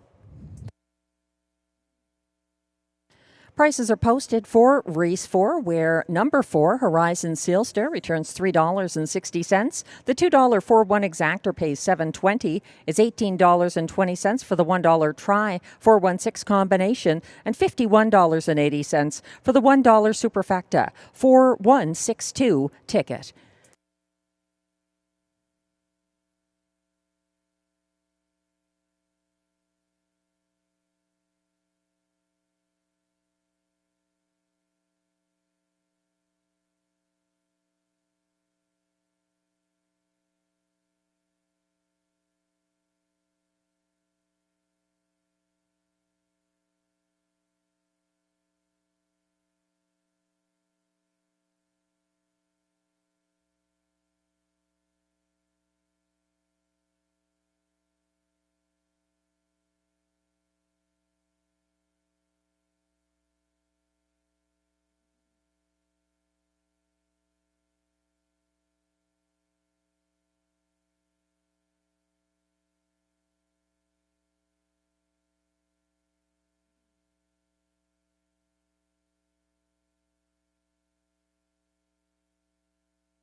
The race 4 rundown is now posted. 1, Fancy Lettering was second. 2, Hot Tub Poppin' Bubbly fourth. 3, Share the Moment finished seventh. 4, Horizon Sealster, a 4-5 winning favorite for William Waugh. 5, Best Girl in Town was fifth. 6, DA Cinnamon Crunch third. And 7, Dial Me Up finished sixth. From the top down, your program should read 247-1536. The fractions were 27 and 4 to the quarter, 56 and 3 at the half, 125 and 2 at 3/4, 155 and 2. The victory for Horizon Sealster, her second in a row.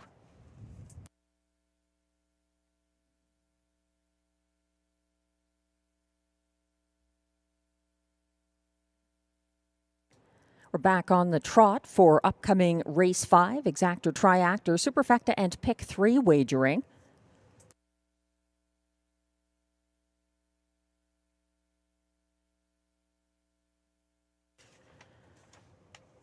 Race 5 is one race ahead of what you see on screen.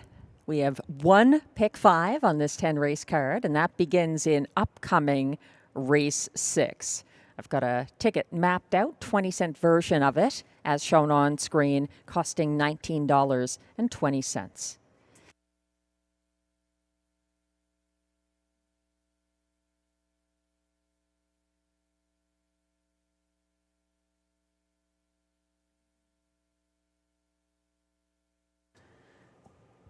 Here in race 6, it's a deep group. They're not exactly evenly matched, but I think there are several strong contenders. The current favorite, I'm not even using in most of my tickets here in race 5. The current favorite is the 5. Riviera Beach from the Mandy Archer stable. The 4-year-old Southwind Frank Gelding making his second start since being claimed at Flamborough on April 19th. Robert Shepard staying aboard, the two-time 2025 winner.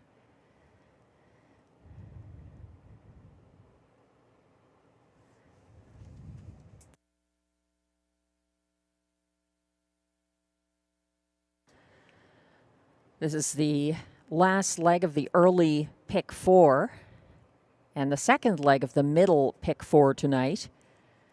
I went 4 deep in the last leg of the early pick 4 using the 6, the 8, the 3, and the 2 here.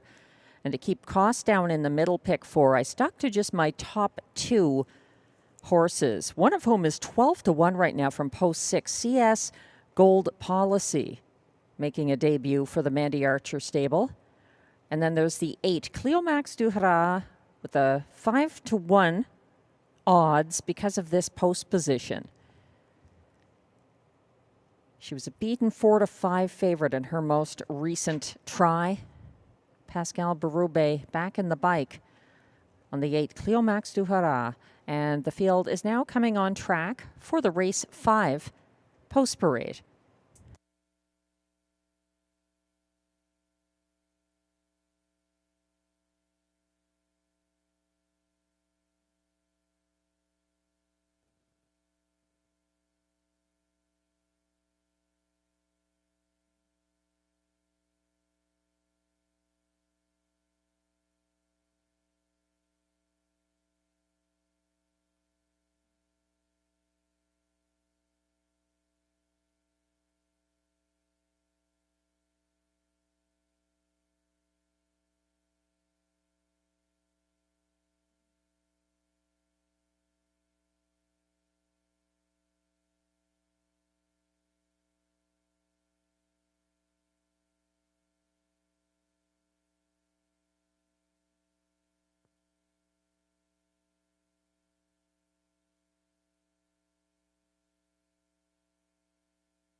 The Trotters are coming on track for the Race 5 Post Parade. They are non-winners of $32,500 lifetime, with non-winners of a race this year allowed $5,000. Allowances for fillies and mares. Also eligible, $18,000 claimers, and also eligible non-winners of $2,500 in their last 5 starts. They race for a purse of $7,000.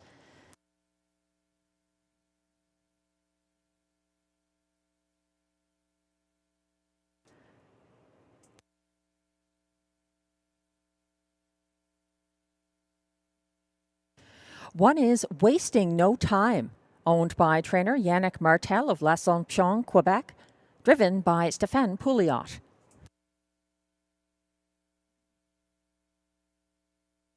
Two is Ciel Bleu, owned by Écurie Guy Gagnon, incorporated with Gestion Louis Latulippe, incorporated of Quebec, trained and driven by Guy Gagnon. 3 is Sensi Amnesia, owned, trained, and driven by Marie-Claude Auger, Trois-Rivières, Quebec.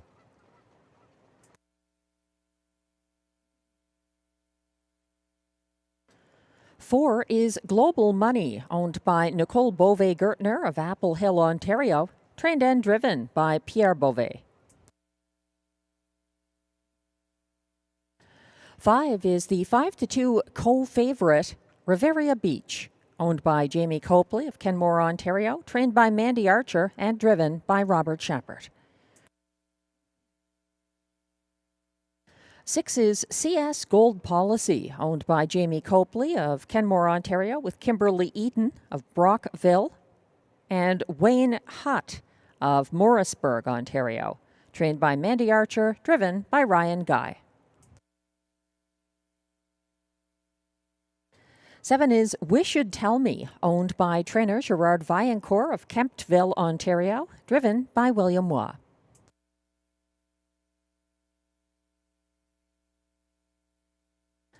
And from post 8 on the outside, Cleomax du Hara, owned by Desjardins Noro Stable with trainer Marc-André Simoneau, Denis and Jean Fontaine, all of Quebec, driven by Pascal Berube.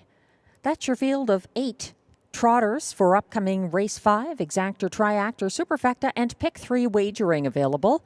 No changes in races 5 through 9 tonight.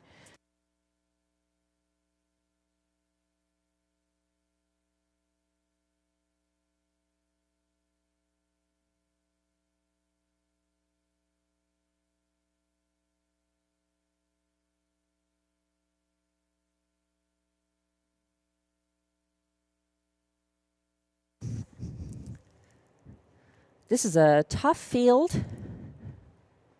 Many potential winners in this group. Nobody lays over the field. We have co-favorites right now at odds of 5-2, the 5 Riviera Beach, and this guy, number 1, Wasting No Time, the 6-year-old son of Dover Dan. He finished a fast closing second, timed in 1:57.2. on April 23rd at Rideau Carleton, coming in after a qualifier, April 19th at Hippodrome 3R, in which he was second to Illusioniste Gale. On April 23rd, it was CrossFit who won the race, Wasting No Time. A good place finish there for driver Robert Shepard, who, it should be noted, is driving his rival tonight, the 5 Riviera Beach. Looks to be the choice of Robert Shepard. Stéphane Pouliot, though, can certainly handle a trotter, and he's in the bike behind the 1 Wasting No Time, a 3-time winner last season, and 1 win so far this season. That was at Woodbine Mohawk Park. My top choices here, a little different. They're both dropping on the tote board. Going with the 6 CS Gold Policy, making his first start for Mandy Archer after April 23rd claim. He was first over third early, gapping third along the pylons, past the quarter, but made 2 moves that race. The starter has called the field for race 5. This is your last chance to get involved in the pick 3 that begins here.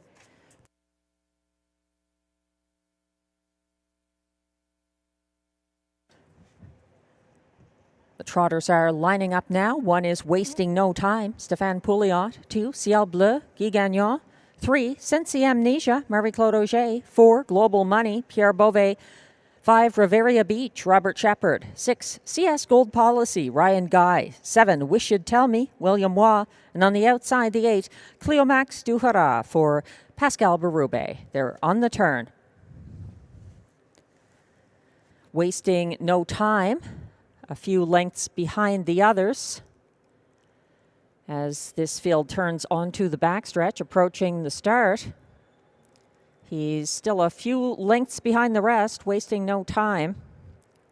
The others are at the start and off and trotting, leaving Wasting No Time few lengths behind.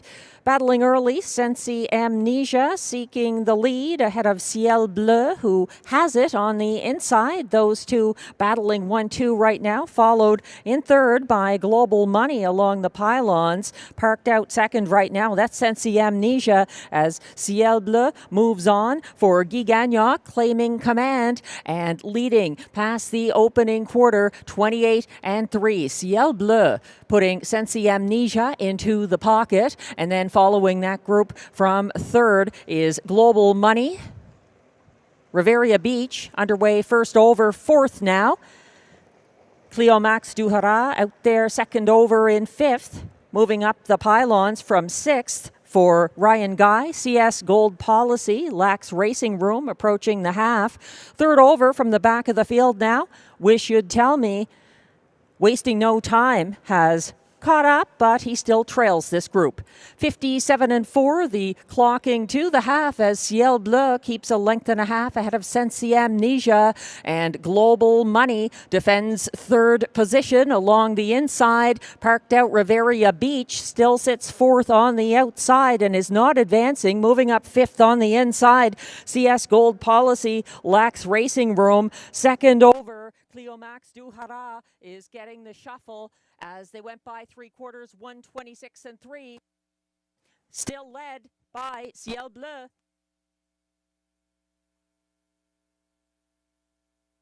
Ciel Bleu still leading the way in front of the grandstand, chased home by Sensi Amnesia. Up the inside, CS Gold Policy coming on, dropping back, Global Money. Ciel Bleu by 3 over CS Gold Policy, Sensi Amnesia, and Global Money.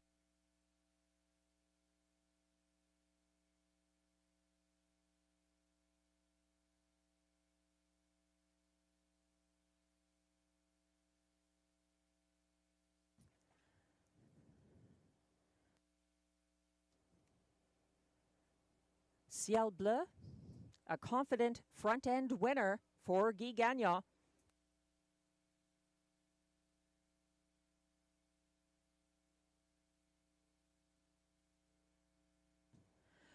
No question about the winner in race 5 as Ciel Bleu delivers for Guy Gagnon, getting the win over the fast closing CS Gold Policy and Sensi Amnesia, crossing the wire together, very close for place. Global Money fourth in the 1:56.1 mile.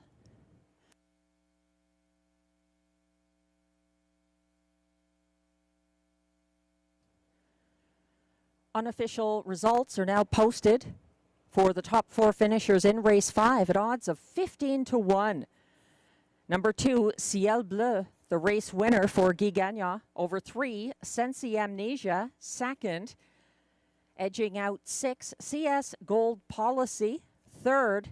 And for Global Money, finished fourth at odds of 25-1. 2, 3, 6, 4, the unofficial top 4 order of finish in race 5. Please hold all tickets.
Now stepping into the Rideau Carleton winner's circle, unofficial race 5 winner, number 2, Ciel Bleu. A 7-year-old bay gelding by Muscle Mass at a Volonté, owned by Écurie Guy Gagnon Incorporated and Gestion Louis La Tulipe Incorporated of Quebec. Ciel Bleu was bred by Écurie Provocante, Quebec, trained and driven to victory by Guy Gagnon at a shocking 15-1. Won 56-1, a seasonal mark for Ciel Bleu.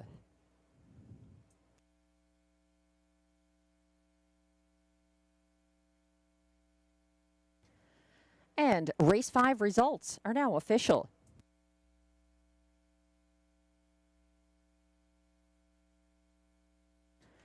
Prices are posted for race 5, where number 2, Ciel Bleu, pays $32.20 to win. The $2 2-3 exactor pays $127.60. The $1 early pick 4, 3-2-4-2, 4 of 4 pays $400.85. If you had it for 20 cents, still a great value there. That $1 triactor, 236, pays $651.50. That 20-cent pick 4, again, 4 of 4, $80.17.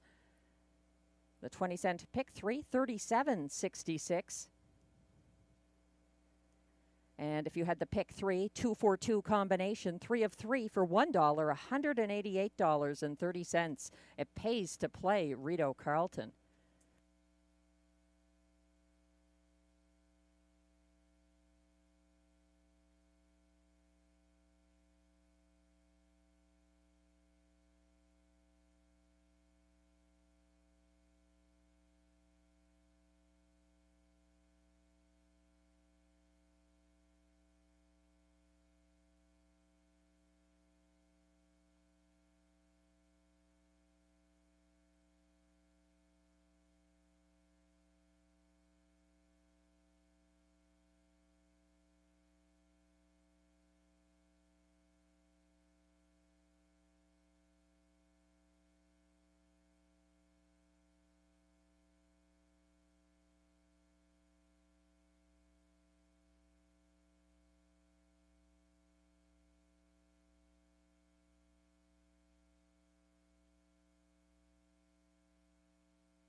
The race 5 rundown is now posted. 1, Wasting No Time, finished 5th. 2, Ciel Bleu, the race winner for Guy Gagnon. 3, Sensi Amnesia, 2nd. 4, Global Money was 4th. 8-5 favorite Riviera Beach finished 7th. 6, CS Gold Policy was a close 3rd. 7, Wish You'd Tell Me finished 6th. And 8, Cleomax du Haras was 8th. From the top down, your program should read 5-1-2-4-7-3-6-8. The fractions were 28-3 to the quarter, 57-4 at the half, 126-3 at 3/4, 156-1 the winning mile in the second seasonal victory for Ciel Bleu.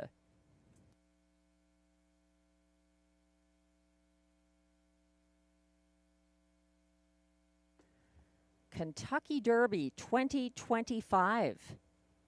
is coming up on Saturday, May 3rd, and you can watch and wager in the Rideau Carleton Raceway simulcast lounge, where we have a snack bar that's going to be open that day. Programs are on sale now if you'd like a print edition to do your early handicapping of this exciting card. And it's going to be an enjoyable day at the races, no matter what. We have a great crowd in the simulcast lounge trackside for big events like the Triple Crown American Thoroughbred races. So you can be part of it this Saturday, May 3rd. Get your program now or over the next couple of days. Just ask the teller in our trackside simulcast lounge anytime from tonight to Derby Day.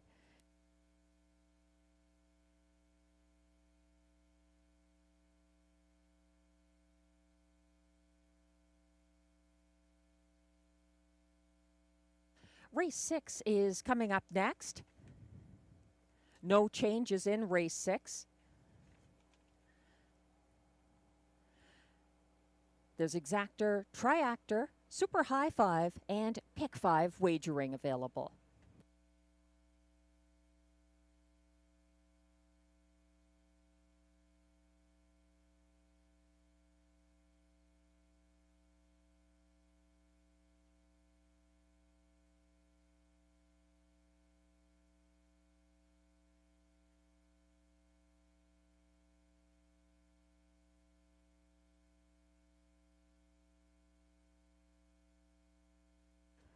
For those playing the pick 5, which kicks off here in race 6, again, it's our only pick 5 on this 10 race card.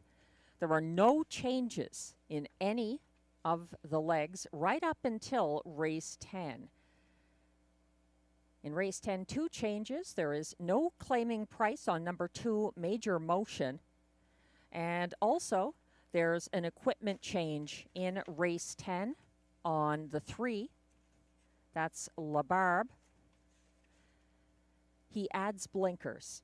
Those are the only changes in this pick 5 sequence that spans the remainder of the card. Those only 2 changes are in race 10.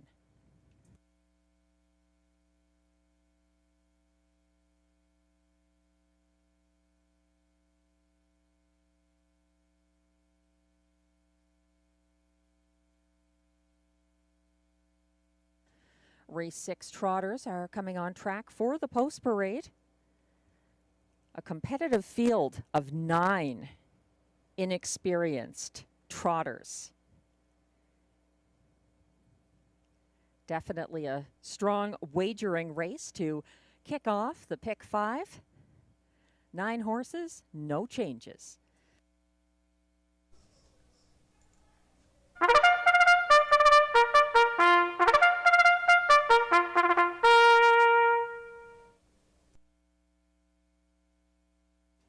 Here comes the post parade for race 6. These trotters are non-winners of $6,000 or a race lifetime. Allowances for fillies and mares, a purse of $5,800.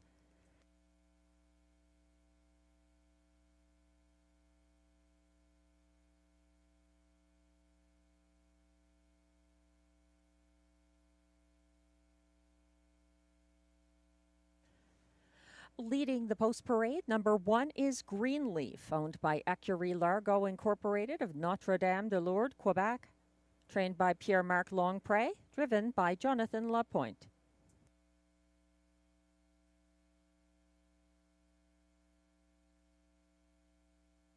Two is Howmac Glider, owned by Howmac Farms Limited, Prince Edward Island, with Rodney Locke and trainer Vic Putty of Ontario. William Waugh drives.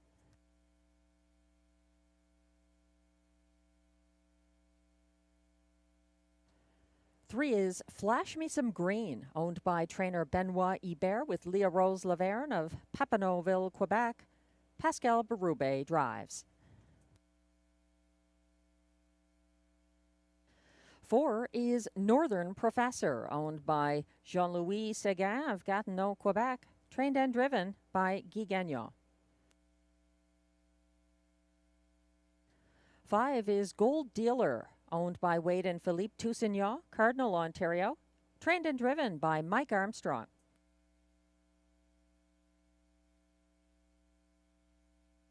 6 is Silver Porsche, owned by Marie-Michelle Gabory, Venise en Quebec. Trained by Stéphane Pouliot, Melanie Plourde drives. 7 is Silver Mass, owned by Silver Stables, Venise en Quebec. Trained and driven by Stéphane Pouliot.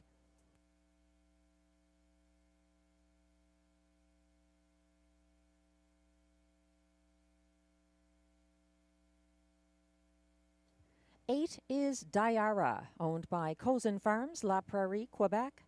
Trained by Catherine Girard and driven by Ryan Guy.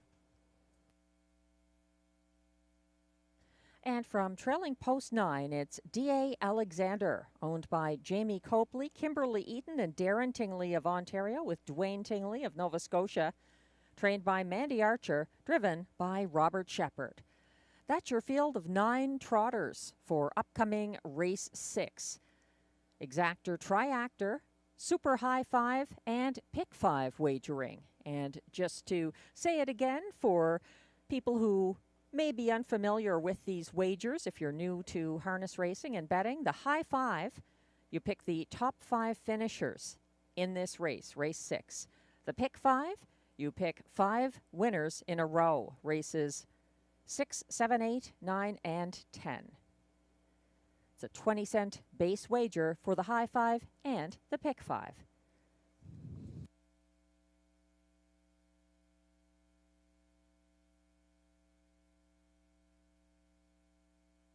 It's a competitive field here. The public going with the 9, D.A. Alexander, the 5-2 favorite from the trailing post.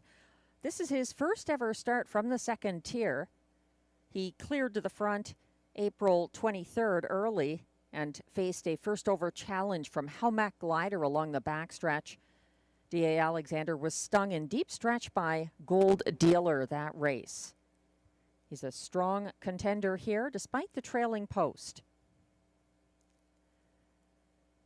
Favoritism has shifted now to the 2, Haumac Glider, who was a beaten 6-5 favorite when she got parked first over second along the backstretch by D.A. Alexander on April 23rd. She tired late, losing ground on the turn for home. So my hypothetical Pick 5 ticket, a 20-cent version, is now posted. Going with the 4, Northern Professor, the 3, Flash Me Some Green, the 6, Silver Porsche, and the 9, D.A. Alexander here. In the race 7, Top Class Trot. That's a great field too. Using the 5, Impressive Dude there. Guy Gagnon, 2 wins already tonight. You're going to have to hurry to wager on race 6. The starter has called the Trotters.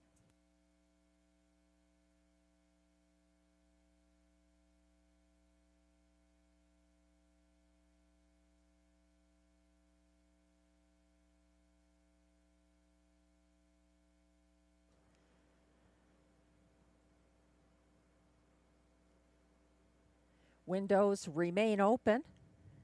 There's still time to get involved in our one and only Pick 5 of the night, coming up here in race 6 at Rideau Carleton.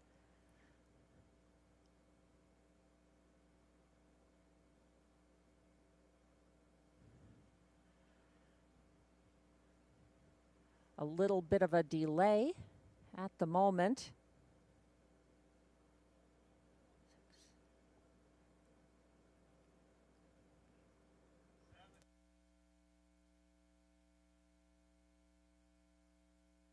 I've just been informed by the AGCO judges that the 7 Silver Mass has returned to the paddock with a broken head pole.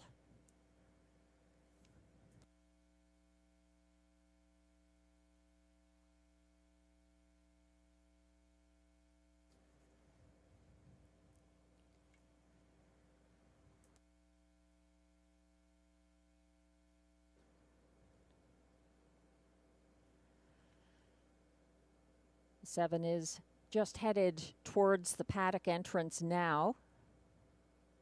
Windows remain open for wagering on race 6. As 7 Silver Mass and driver Stéphane Pouliot head back to the paddock. Broken head pole causing a delayed start to race 6. Provides a little extra time to map out a pick 5 or high 5 if you haven't had a chance to do so.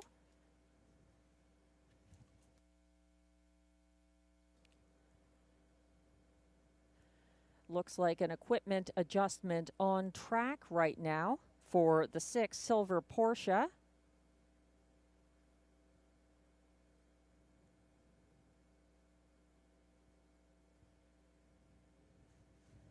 Silver Porsche moving on now for driver Melanie Plourde. 7 Silver Mass is still in the paddock for that equipment repair.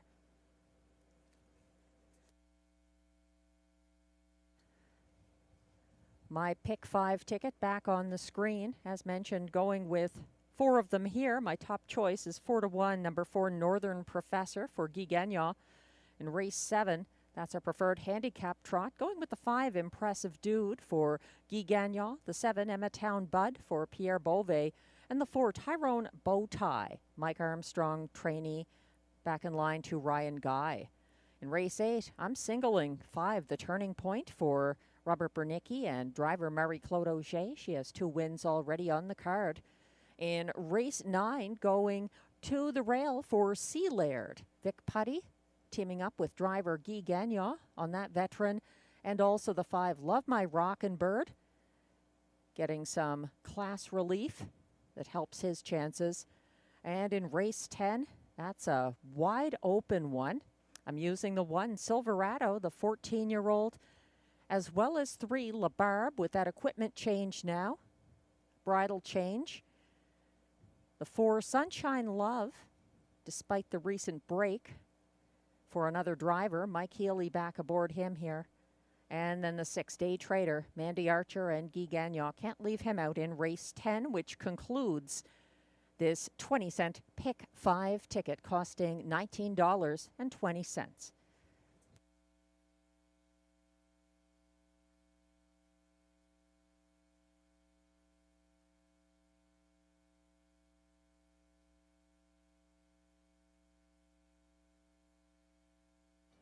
How Mac Glider, the 5-2 favorite right now. She's trotting past the winner's circle.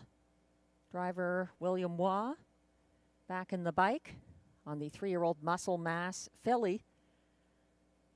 A winner here at nearly 17-1 on April 6th over D.A. Alexander, who has post 9 here, the trailing post, for the first time in his life. Driver Robert Shepard stays aboard D.A. Alexander.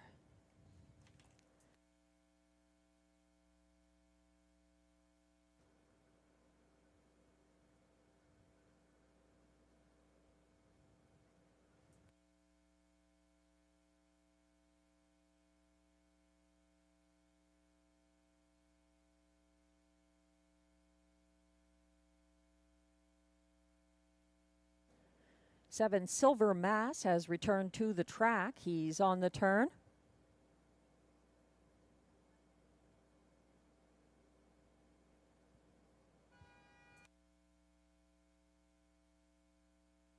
The starter has called the field once again after the quick equipment repair in the paddock on the 7 Silver Mass.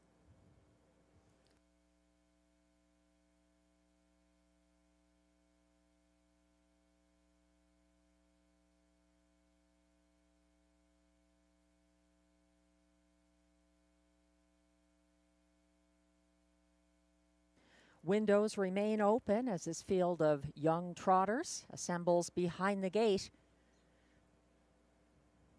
Exactor, triactor, high 5, and pick 5 wagering.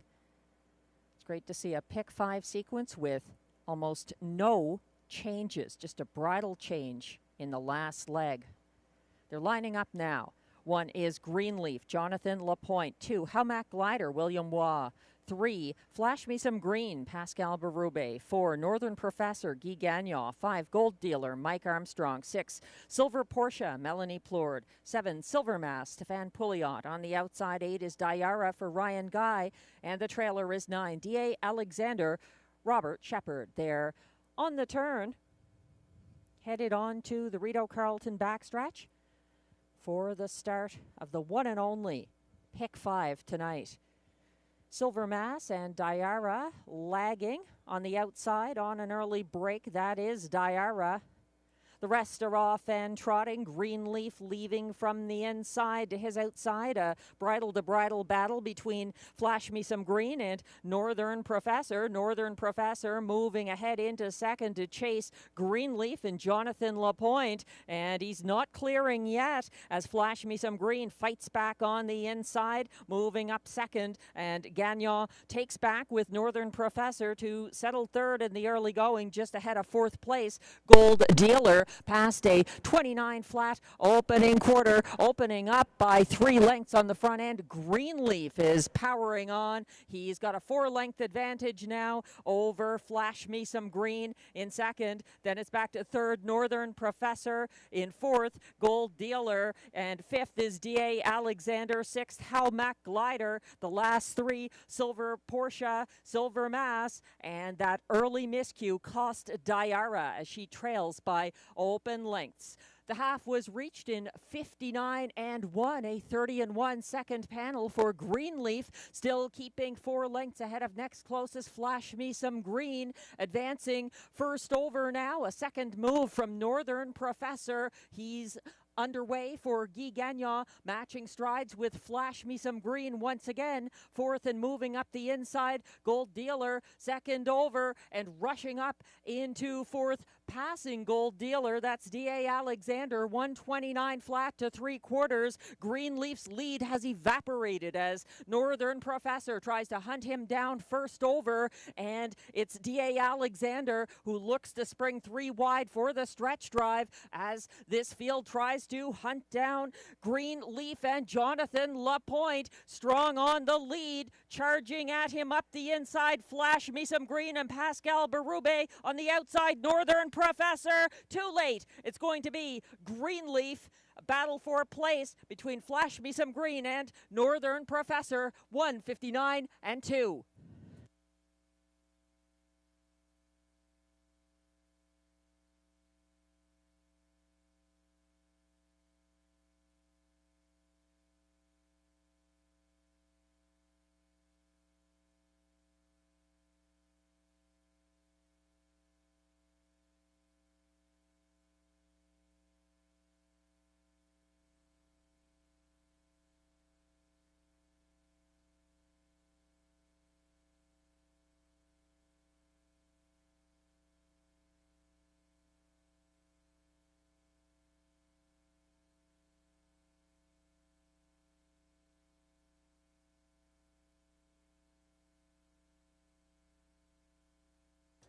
A gate-to-wire victory in race 6 for Greenleaf, holding off Flash Me Some Green and Northern Professor in an exciting 159 and 2 battle to the finish.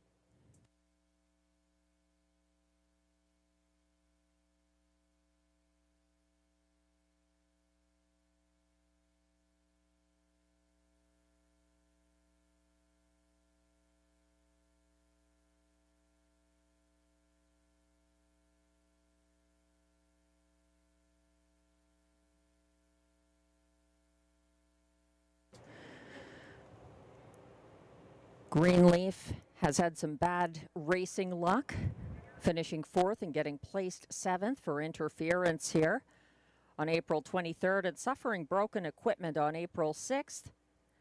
And now her luck has turned with a maiden breaking 159 and 2 victory.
The AGCO judges have just informed me we have a dead heat for place in race 6.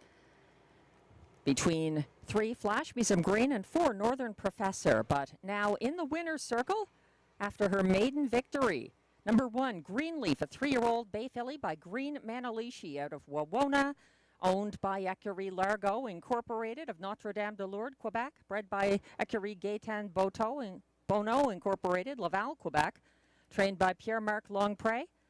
And that's the first driving win for Jonathan Lapointe this season. Congratulations, Greenleaf. 159 and 2, a 8-1 maiden winner. The unofficial top 5 finishers are now posted for race 6. 1, Greenleaf, was an 8-1 winner. The dead heat was for place between 3, Flash Me Some Green, a beaten 2-1 favorite. And also second in the dead heat is 4, Northern Professor. 5, Gold Dealer finished 4th. And 9, D.A. Alexander was 5th, completing the high 5. The unofficial top 5 is 1, 3, 4 in a dead heat for place, 5, 9. Please hold all tickets.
Results remain unofficial. There are going to be 2 different high 5 payouts, as well as 2 different exactors and triactors.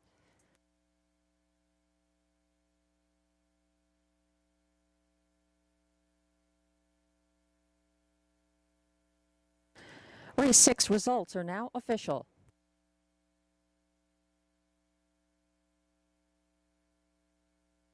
Prices are posted for race 6.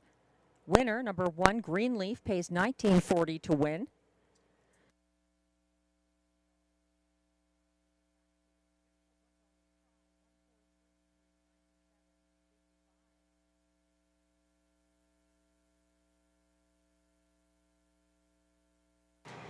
If you had the 1-3-4 $1 try, it pays $92.85. The 1-3 exactor, $37.30. $66.90 if you had the 1-4 $2 exactor.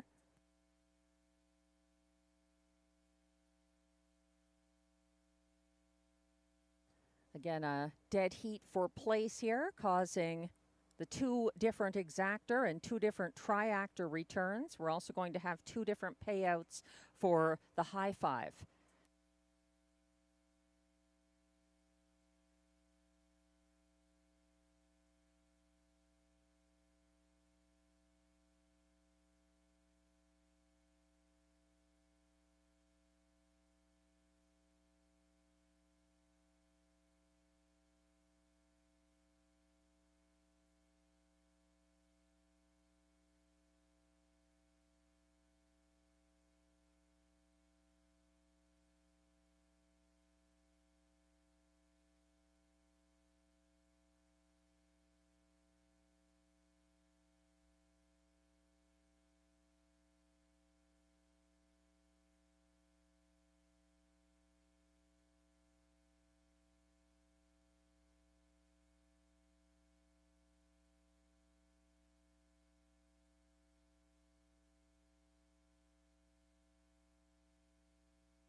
race 6 rundown is now on screen. The 8-1 maiden winner was number 1, Greenleaf for Jonathan Lapointe. 2, Howmack Glider was 6th. Beaten 2-1 favorite number 3, Flash Me Some Green was 2nd in a dead heat with the 4, Northern Professor, also 2nd in a dead heat. 5, Gold Dealer was 4th. 6, Silver Porsche, 8th. 7, Silver Mass, 7th. 8, Diara was off stride early and finished 9th. And the 9, D.A. Alexander, was 5th. From the top down, your program should read 1-6, 2DH, 2DH, 4, 8, 7, 9, 5. The fractions were 29 seconds to the quarter, 59 and 1 at the half, 129 flat at 3/4, 159 and 2, the maiden mark for Greenleaf.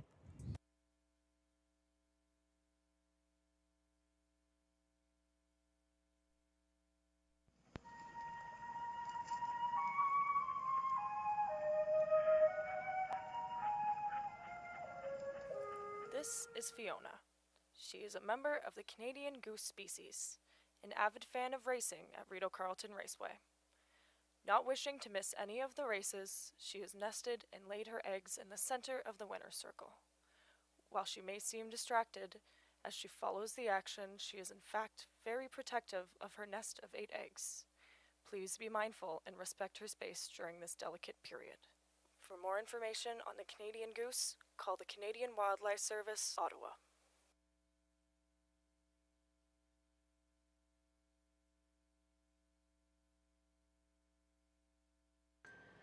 We've got a live view of Fiona, the Canada goose, right now from her roost near the Rideau Carleton winner's circle. She's protecting the nest, and her husband is usually within range, so we play our wildlife notice about the Canada geese each year when they come back to nest at Rideau Carleton. It's good to give them a little space. There's a little sign down there and a protected area around the nest because they can be very protective of their babies.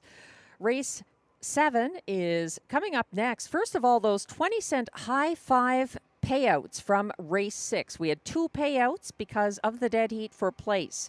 The 20-cent high five 1-3-4-5-9 combination paid $360.18. If you had the 20-cent high five the other way around with that dead heat, 1-4-3-5-9, it returned $277.98. Either way, a very nice return on the high five in race 6, courtesy of 8-1 winner Greenleaf. So I'm out after that, and luckily we have a pick 4 in upcoming race 7. You can pick up the pieces in the pick 4 if, like me, you got knocked out by Greenleaf in race 6. We're going 3 deep here using the 4, Tyrone Bowtie, the 5, Impressive Dude, and also 7, Emmatown Bud, who nearly wired from this post on April 23rd at this level. Race 8, just going with a couple there. My best bet, the Turning Point, but also the 6, Beauty is Blind, raced very well April 23rd. I like her chances. In race 9, going with the 1, Sea Laird, picking up Catch Driver, Yi Gagnon for trainer Vic Putty, and also the 5, Love My Rockin' Bird from the Vic Putty stable, William Waugh, his regular driver aboard that class dropper. And then in race 10, this is a wide open race. The 2, Major Motion, is not in there with a claiming price. The only other change is on the 3, La Barbe. He's got a bridle change in race 10, which is the last leg of this pick 4. So I'm going with La Barbe on top there, but also using Silverado, the 4, Sunshine Love, and the 6, Day Trader, new to the Mandy Archer stable recently, in that final leg of the late pick 4 at Rideau Carleton. $9.60, the price of that 20-cent pick 4 combination.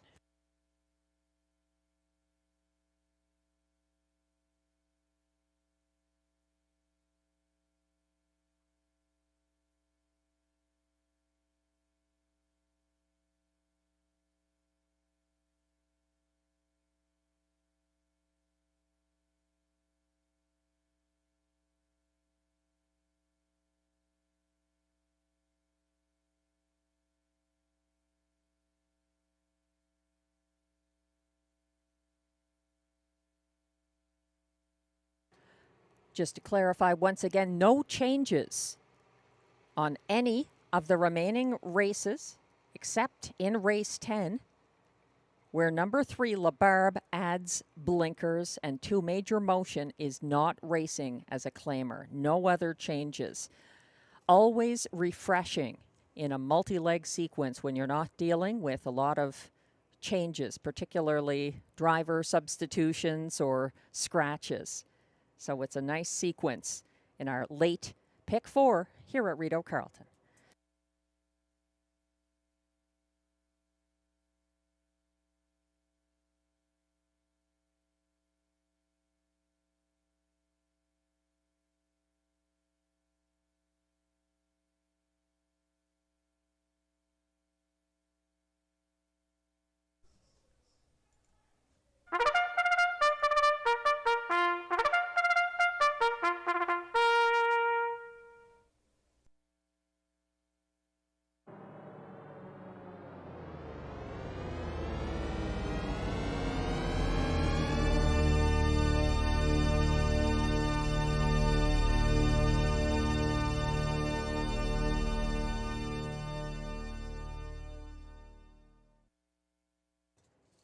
And the post parade is coming on track for race 7, our Wednesday night feature at Rideau Carleton. It's our preferred handicap trot where they race for a purse of $10,000.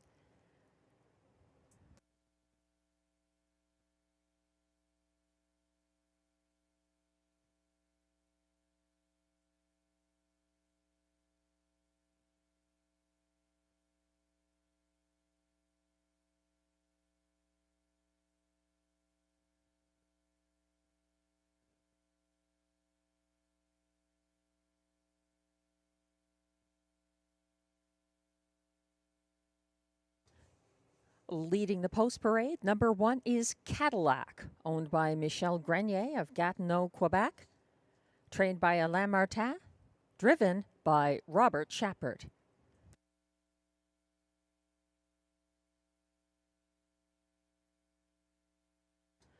Two is Only for Justice, owned by trainer Jessica Turenne with Yannick Marquis and Jean Allaire of Quebec. Marie-Claude Auger drives.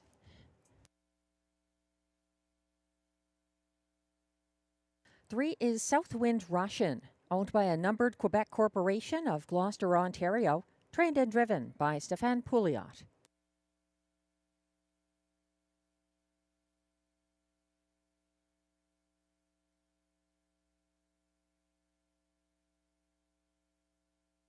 We're moving on to the 5, Impressive Dude, owned by Louis-Philippe Bois of Ontario with Michel Letard and Jean Allaire of Quebec, trained and driven by Guy Gagnon.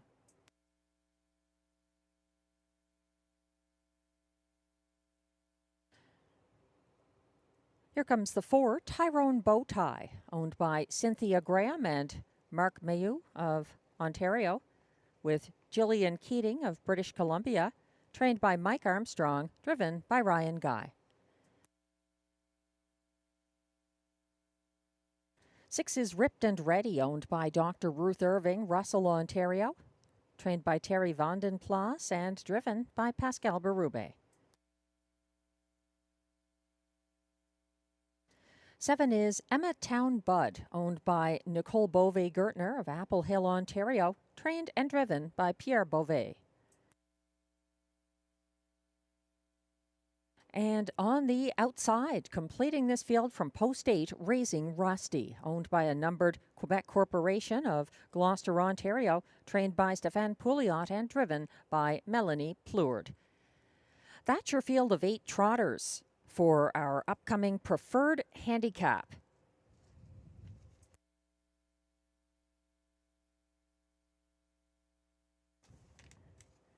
We're taking a look at the 3 to 5 current favorite, number 5, Impressive Dude, who pursued the pace setter, Emma Town Bud, to the opening quarter at this level on April 23rd.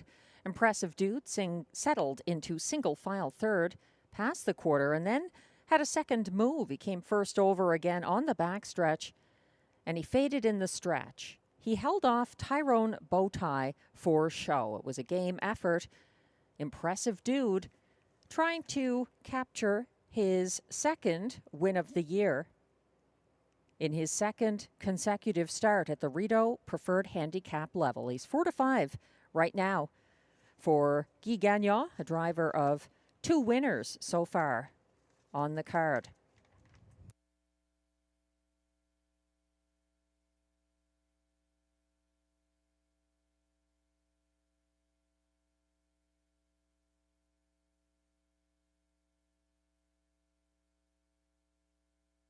Race 7 has exactor, triactor, superfecta, and late pick 4 wagering. And I do not think Impressive Dude is a sure thing, although he is the 3-5 favorite. I would be paying attention also to the beaten 4-5 favorite from last week. That's number 7, Emmatown Bud. He nearly wired from this post position in the last preferred.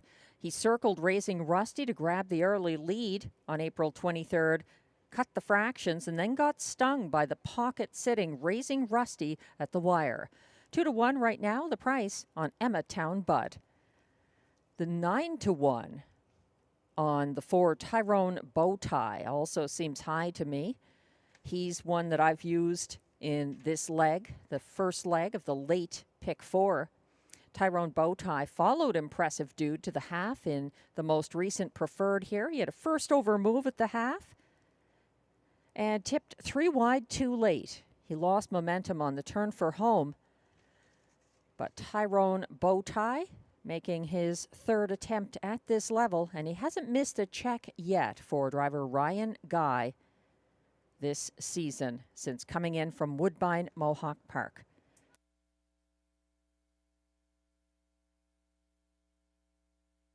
The starter has called the preferred trotters. This is your last chance tonight to play the pick 4 at Rideau Carleton.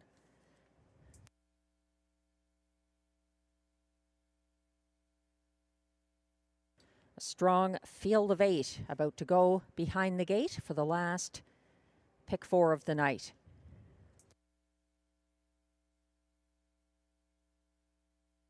There's still time to wager as they gather behind the gate now. 1 is Cadillac for Robert Shepard. 2, Only for Justice, Marie-Claude Auger. 3, Southwind Russian, Stéphane Pouliot. 4, Tyrone Bowtie, Ryan Guy. 5, Impressive Dude, Guy Gagnon. 6, Ripped and Ready, Pascal Berube. 7, Emmatown Bud, Pierre Beauvais. And on the outside, 8, Raising Rusty, Melanie Plourde. They're on the turn.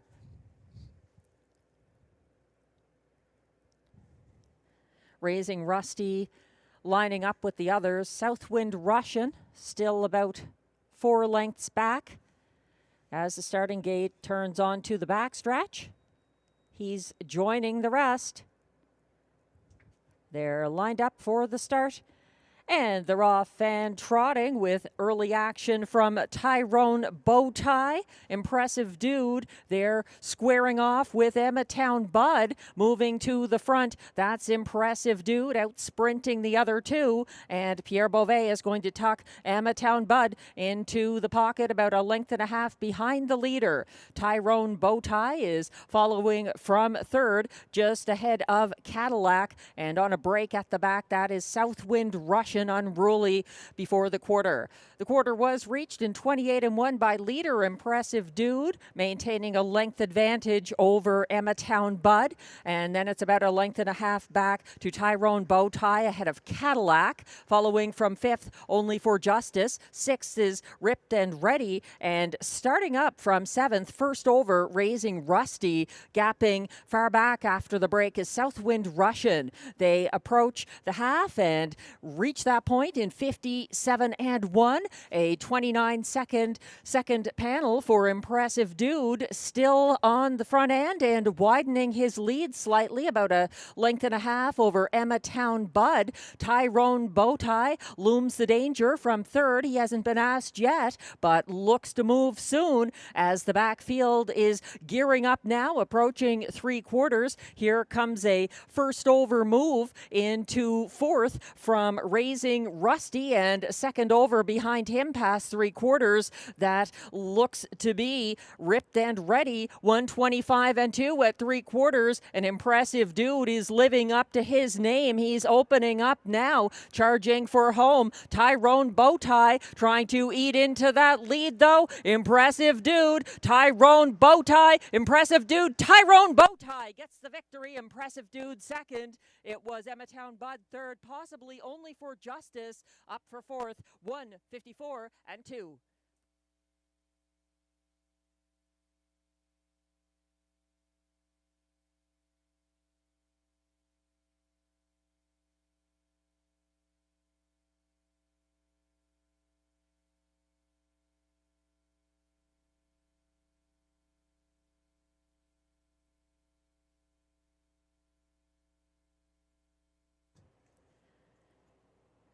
As mentioned before the race, Impressive Dude did look impressive, but there were others in this deep field of 8 who had potential. Sure enough, Ryan Guy and Tyrone Bowtie successfully sting the pace setter, 154 and 2.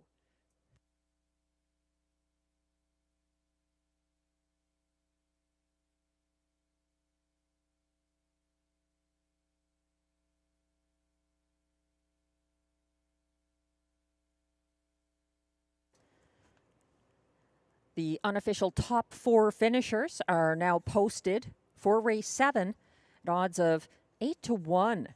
Number 4, Tyrone Bowtie, the race winner for Ryan Guy. Over 5, Impressive Dude, second. The 3-5 favorite at the last flash was 7, Emmetown Bud. He was third, ahead of 25 to 1 shot. Number 2, Only for Justice, who closed for fourth.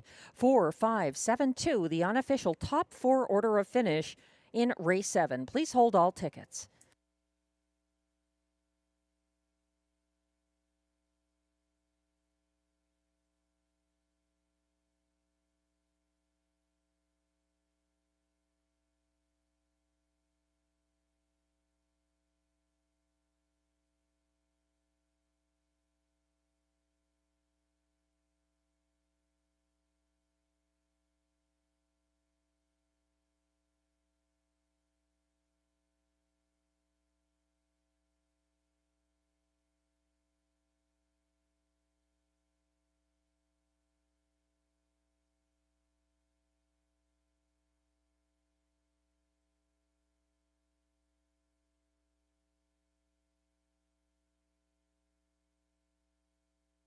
Now back in the Rideau Carlton winner's circle, unofficial race 7 winner, number 4, Tyrone Bowtie, a 5-year-old bay gelding by looks like a Chippendale out of Risk Seeker, owned by Cynthia Graham and Mark Mayu of Ontario, with Gillian Keating of BC.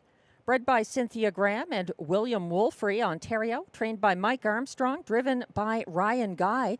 As the second win of the year for Tyrone Bowtie. Also a new lifetime mark and the fastest mile by a trotter this year in Canada on a 5/8 mile track. 154 and 2. Congratulations, Tyrone Bowtie and Ryan Guy.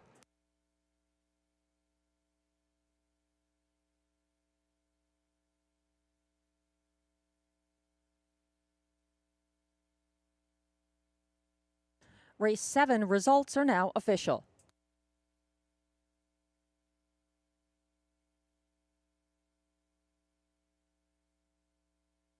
Prices are posted for race 7, where the 4 Tyrone Bowtie returns $18.50 to win. The $2.45 exactor pays $81.40. The $1 pick 3, 2 of 3, 2-1-4 combination returns $133.40. Or $26.68 if you had that pick 3 for 20 cents. The 20-cent pick 4, 4-2-1-4 combination, 3 of 4 pays $55.11.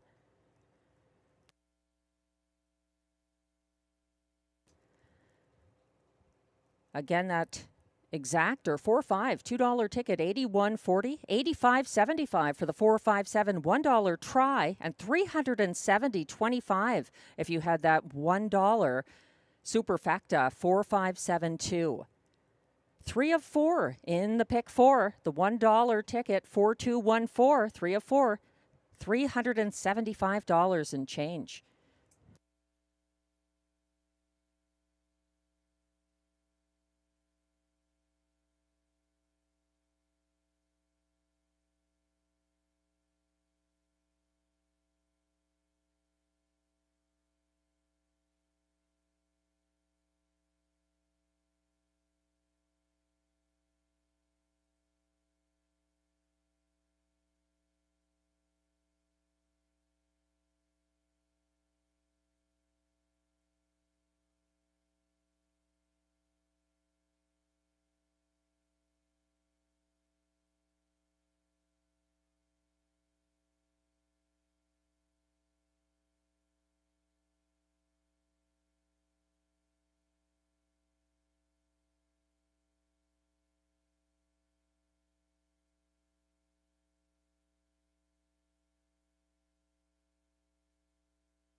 The race 7 rundown is now posted. 1, Cadillac, finished 5th. 2, Only for Justice, 4th. 3, Southwind Russian, 8th after the brakes. 4, Tyrone Bowtie, the race winner for Ryan Guy. 5, Impressive Dude, 2nd. 6, Ripped and Ready, 6th. 7, Emmatown Bud was 3rd as beaten 3-5 favorite. And 8, Raising Rusty was 7th. From the top down, your program should read 54812637.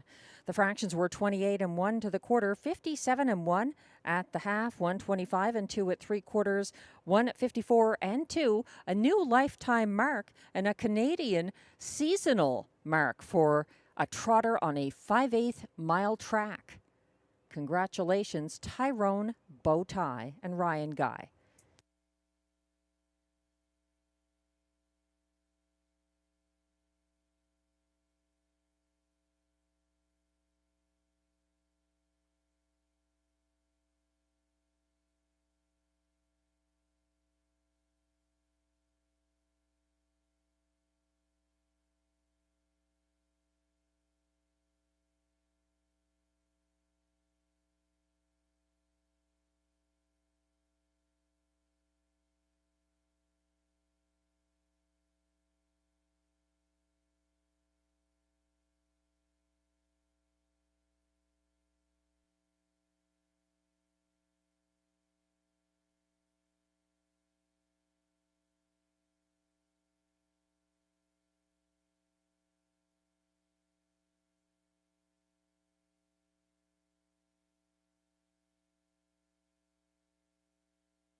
Race 8 is coming up next here at Rideau Carleton.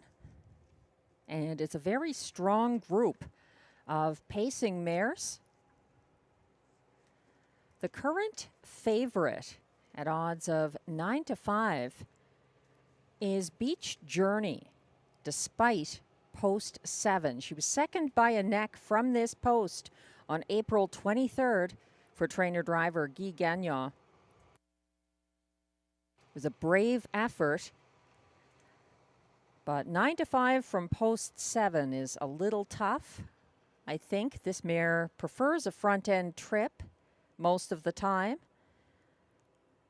I'm going to the 5 here, currently 5-1 on the board. The Turning Point for Robert Bernicki and driver Marie-Claude Auger. 2 wins so far this year. And what I like about this class climber is she beat the boys in $8,500 claiming action here, April 23rd.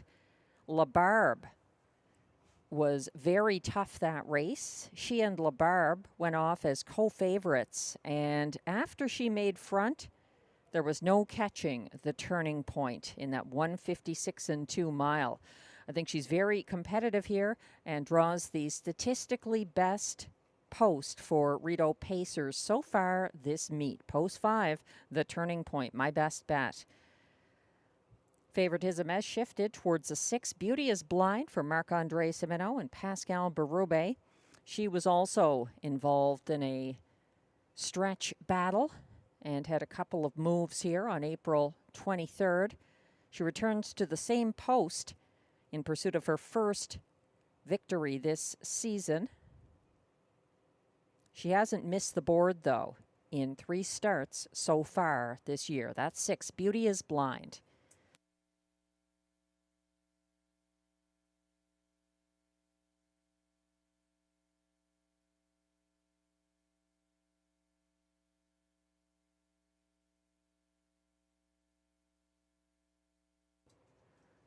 Lots of shifts on the board. The 5, Big Cheddar, is the 2-1 co-favorite right now. She stung Beach Journey on April 23rd. Beach Journey was caught second over 4th behind the backpedaling Beauty is Blind on the first turn, April 23rd. Beach Journey sat 4th on the pylons and had a first over move approaching the half. She dueled first over through a 28-2 third quarter and was understandably vulnerable late when Big Cheddar came calling. She was third over from last at the half, had a 3-wide move on the final turn, and capitalized on hard-used leaders tiring in the stretch. 4 of Big Cheddar's 6 wins last year were for Robert Shepard. He's back in the bike for the Mandy Archer trainee. That's the 4 tonight, Big Cheddar.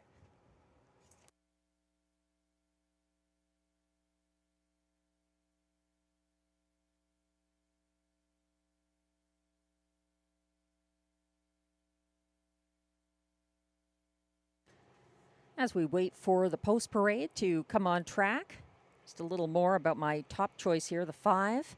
The Turning Point was a winning 6-5 co-favorite from the rail, April 23rd. For driver Marie-Claude Auger back in the bike here.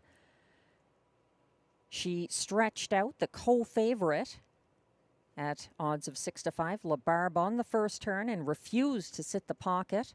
She reclaimed a lead past the quarter and easily held off a second move from La Barbe in the stretch duel, pacing the field's fastest last quarter of 28-2. And again, she has the winningest post position for pacers so far at this track in 2025.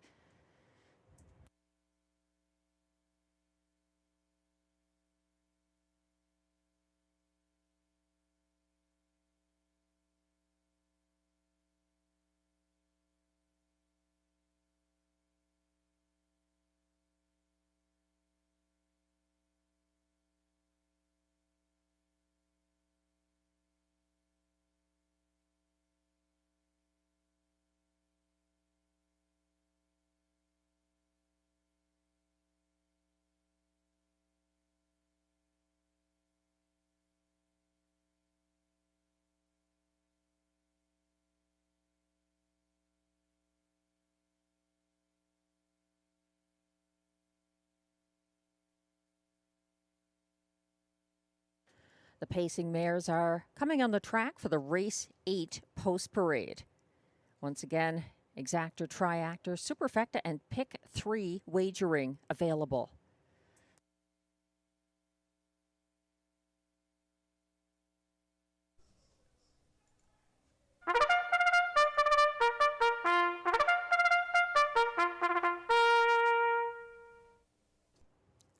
These pacing mares are $8,500 through $10,500 claimers, also eligible non-winners of $1,500 in their last 5 starts. They race for a purse of $6,200.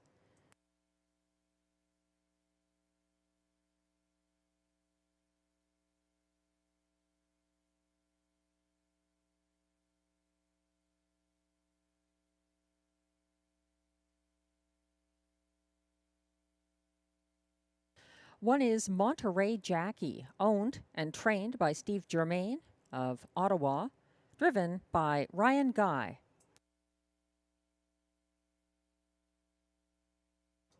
Two is Going Yard, owned by a numbered Quebec corporation of Gloucester, Ontario, with Sylvain Bilodeau of Lac-Achemin, Quebec, trained and driven by Stéphane Pouliot.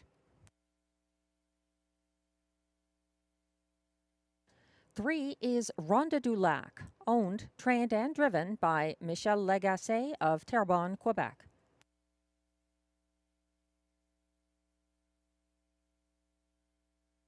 4 is the current 2-to-1 favorite Big Cheddar, owned by Jamie Copley, Kenmore, Ontario, trained by Mandy Archer, driven by Robert Shepard. Co-favorite at odds of 5-2 right now is the 5, the Turning Point, owned by trainer Robert Bernicki of Quebec, driven by Marie-Claude Auger.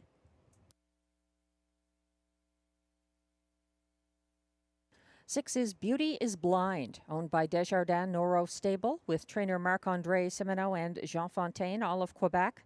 Pascal Berube is in the sulky.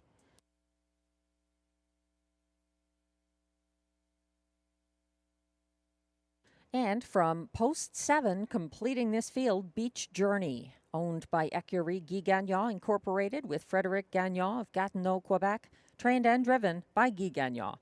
That's the field of 7 pacing mares for upcoming Race 8. No changes in races 8 or 9. If you're playing the Pick 3, take note, bridle change on 3, La Barbe, in race 10, and also the 2 major motion not racing with a claiming tag in race 10, the last leg of the Pick 3, where 3 La Barbe is adding blinkers. Focusing on race 8 for the moment, Exactor, Triactor, Superfecta, and Pick 3 here. It's a very competitive field of mares. The Turning Point, my best bet. I like to see a mare who beats the boys sometimes return to all-female competition. She'll be tested by this group, though. The Turning Point is up against some of the best mares currently racing on a 5/8 mile track in the country. One of them is Beauty is Blind. Post 6 here, once again. She chased the pace setter, Going Yard, from first over second off the gate on April 23rd, and was 3 wide as Ronde du Lac joined the battle to the quarter.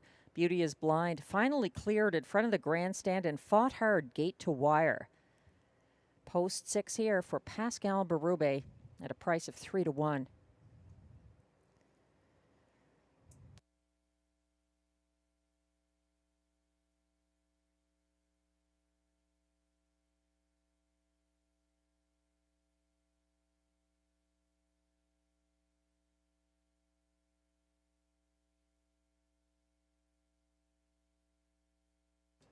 Some big prices in the multi-legs tonight at Rideau Carleton. If you want to get involved in the last multi-leg of the night, it begins here with the Pick 3 in race 8.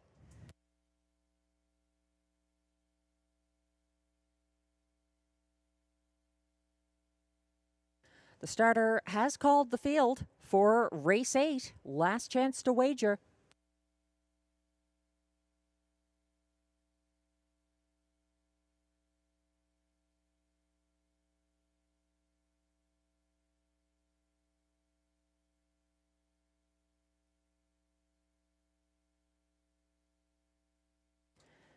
The mares are lining up behind the gate. 1 is Monterey Jackie, Ryan Guy. 2, Going Yard, Stéphane Pouliot.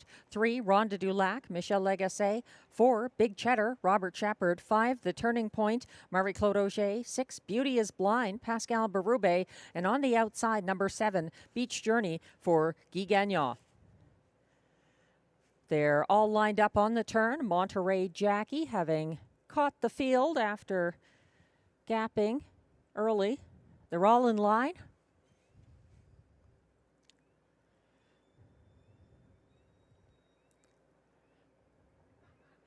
And they're off and pacing and Going Yard surging out on the inside. The Turning Point in immediate pursuit, and Beach Journey wants a piece of the early action. She is following the Turning Point on the first turn as Going Yard gets shuffled back to third, just ahead of Ronde du Lac. The Turning Point under steady pressure from Beach Journey, who is now going to take a back seat as the Turning Point turns past the quarter pole in 27 and 3. A quick opening panel. Beach Journey gets the pocket ride ahead of Going Yard. Ronde du Lac is 4th, following her from 5th. That's Big Cheddar, still single file. And then it's further back, the last 2, Beauty is Blind and Monterey Jackie, single file for the moment as they approach the halfway point, and that's changing quickly. The Turning Point is on the point, though, keeping ahead of Beach Journey through a 57 flat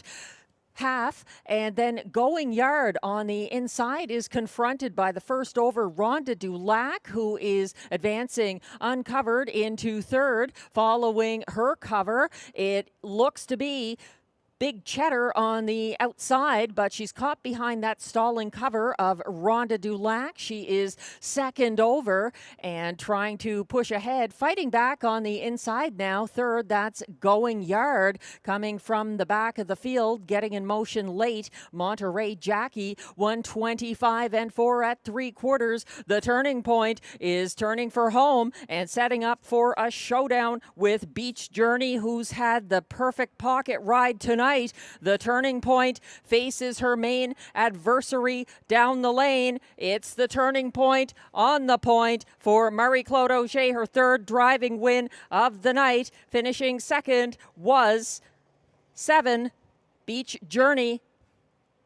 Close for show, 155 and 1.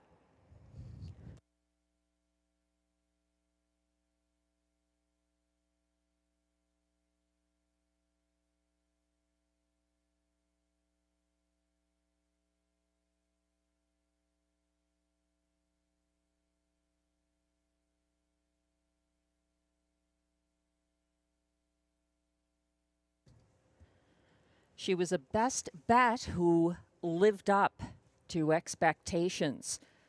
The Turning Point crushed on April 23rd, beating male pacers, and now she's taken on some of the best mares at this track, including Beach Journey, a game second. The battle for show appeared to be between Ronde du Lac and Big Cheddar. They were very close there, battling for show in this 155 and 1 mile. There we go. The top 4 order of finish. Unofficial results are posted for race 8, where 3-5 favorite, the Turning Point, gets the victory for Marie-Claude Auger.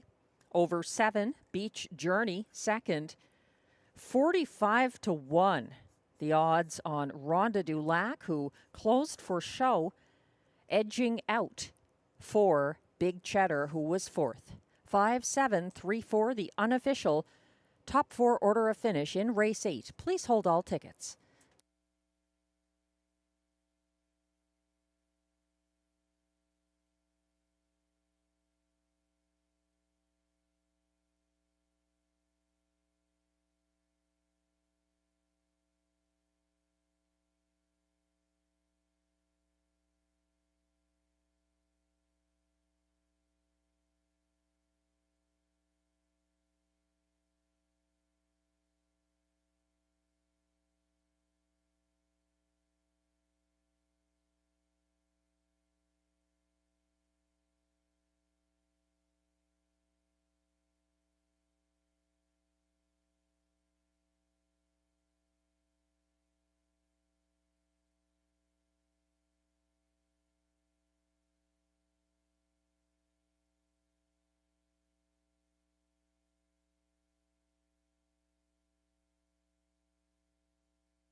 Now coming back to the Rideau Carleton winner's circle, unofficial race 8 winner, number 5, The Turning Point, a 6-year-old brown mare by J.K. End of an Era out of Ty Chris Legacy. Owned by trainer Robert Bernicki of Quebec, bred by Lindar Stables, Indiana, with the Irv Miller Stable Incorporated of Pennsylvania and Omer Miller of Illinois. Marie-Claude Auger gets her 3rd driving win of the night, and results are now official. That's win number 3 this season for The Turning Point, equaling her 155-1 seasonal mark. Prices are now posted for race 8, where 5, The Turning Point, returns $3.20. That $2.57 exactor pays $14.10, $232.20 if you had the $1 triactor, 573 combination, and $599.30 for the $1 superfecta, 5734.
The race 8 rundown is now posted.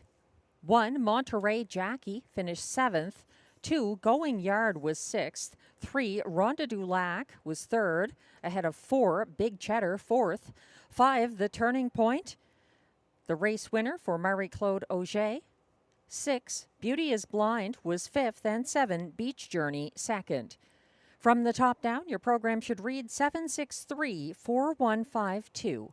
The fractions were 27 and 3 to the quarter, 57 flat at the half, 125 and 4 at 3/4, 155 and 1, the seasonal best equaling mile for The Turning Point.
race 9 is coming up next. Exactor, Triactor, Late Daily Double, and Superfecta wagering. There's strong support right now for the rail horse. 3 to 5 on Sea Laird for trainer Vic Putty and driver Guy Gagnon.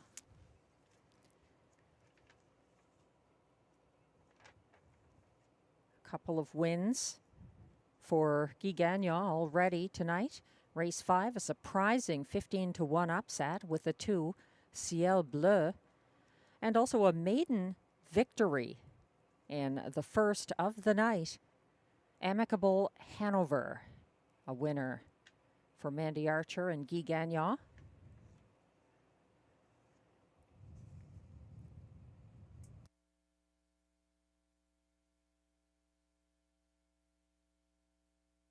After 3 place finishes in a row tonight, races 6, 7, and 8. Guy Gagnon undoubtedly getting hungry for another win in upcoming race 9. And Sea Laird has some back class to him. Sea Laird and Guy Gagnon have teamed up in 2 previous starts together in the past that were non-winning starts. Sea Laird followed Sunday winner National Debt into the 3-wide path on the final turn after dodging the back-pedaling Better on the Island. Sea Laird came home in the field's co-second fastest last quarter of 29 flat for show and returned to the rail with a quick turnaround. His last win was back on August 13th at Georgian Downs. So a bit of a hiatus between victories, but he's got a lot in his favor here, including a return to the rail and the king, Guy Gagnon, in the bike.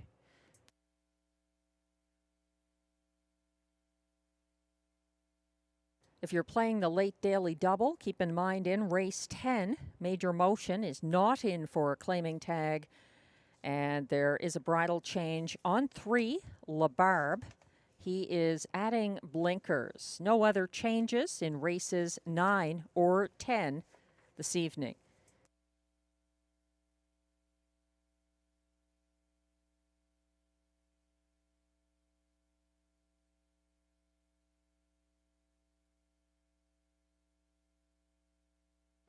In my multi-legs, I used both stablemates from the Vic Putty stable here. The current favorite, Sea Laird, from post 1. Also, the 5, Love My Rockin' Bird, gaining class relief on the quick turnaround. He was a beaten favorite at odds of 3 to 5 here. April 23rd against similar company when he got parked first over on the backstretch and final turn by the leader, Curious Cortez. Love My Rockin' Bird did clear that pace setter in the stretch, but he got stung by the closer, A.J. Morelli, who's not in this field. Love My Rockin' Bird likes those front-end trips, and he could get one here. William Waugh back in the bike of number 5. Love My Rockin' Bird.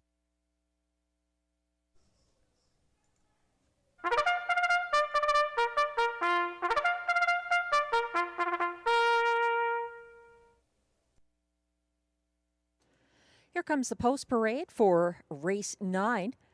These pacers are non-winners of $400 per start in their last 10 starts, with non-winners of a race this year allowed $125. They race for a purse of $6,100.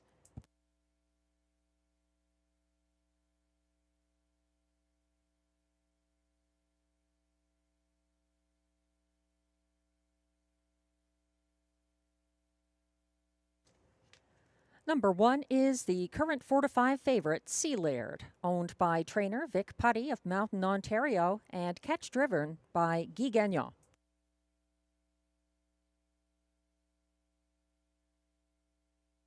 Two is Well Worth the Wait, owned by Catherine and Lauren Scott of Brinston, Ontario, trained and driven by Brian Scott. 3 is Curious Cortez, owned by trainer Pierre-Marc Longpre of Crabtree, Quebec, and driven by Jonathan Lapointe. 4 is Sunchip, owned by Patrick Dillon and Patty Hoskin of Port Hope, Ontario, with Steve McGill of Bewdley, Ontario, trained by Mike Armstrong, driven by Ryan Guy. 5 is Love My Rockin' Bird, owned by Limco Incorporated, Chateauguay, Quebec, trained by Vic Putty, driven by William Waugh.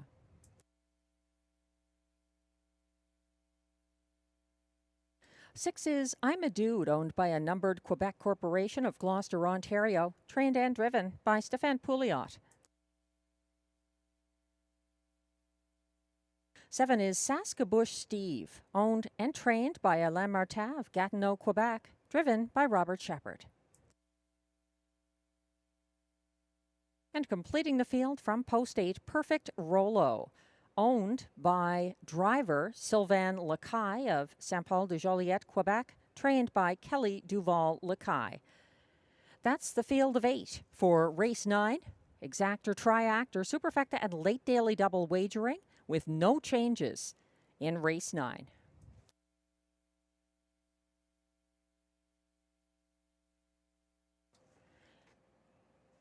It's worth noting that driver Jonathan Lapointe and his filly Greenleaf pulled an upset earlier in the card. That was the first driving win since 2023 for Jonathan Lapointe. And he's got a very high-speed horse here, Curious Cortez, the 3, who's currently 10-1. Just thinking about those factors makes me want to include Curious Cortez in my ticket. He was a pace setter from the rail on April 23rd and was overtaken late, finishing 5th by 7 lengths, but if he could be closer to the front end, I think he has a very strong chance here. Curious Cortez from post 3. But the continued wagering support goes towards Sea Laird from post 1. Understandably, Guy Gagnon driving. Sea Laird closed in the field's co-second fastest last quarter of 29 flat for show in his most recent start, and returns to the rail with a quick turnaround after racing Sunday. So Curious Cortez, the 3, battled first over challenger, better on the island, en route to a brisk 26-4 opening quarter, April 23rd. She backed down, but then Love My Rockin' Bird came first over from 3rd in front of the grandstand and parked Curious Cortez through more punishing fractions. Both of them gave way late after that duel, so we may see a rematch here.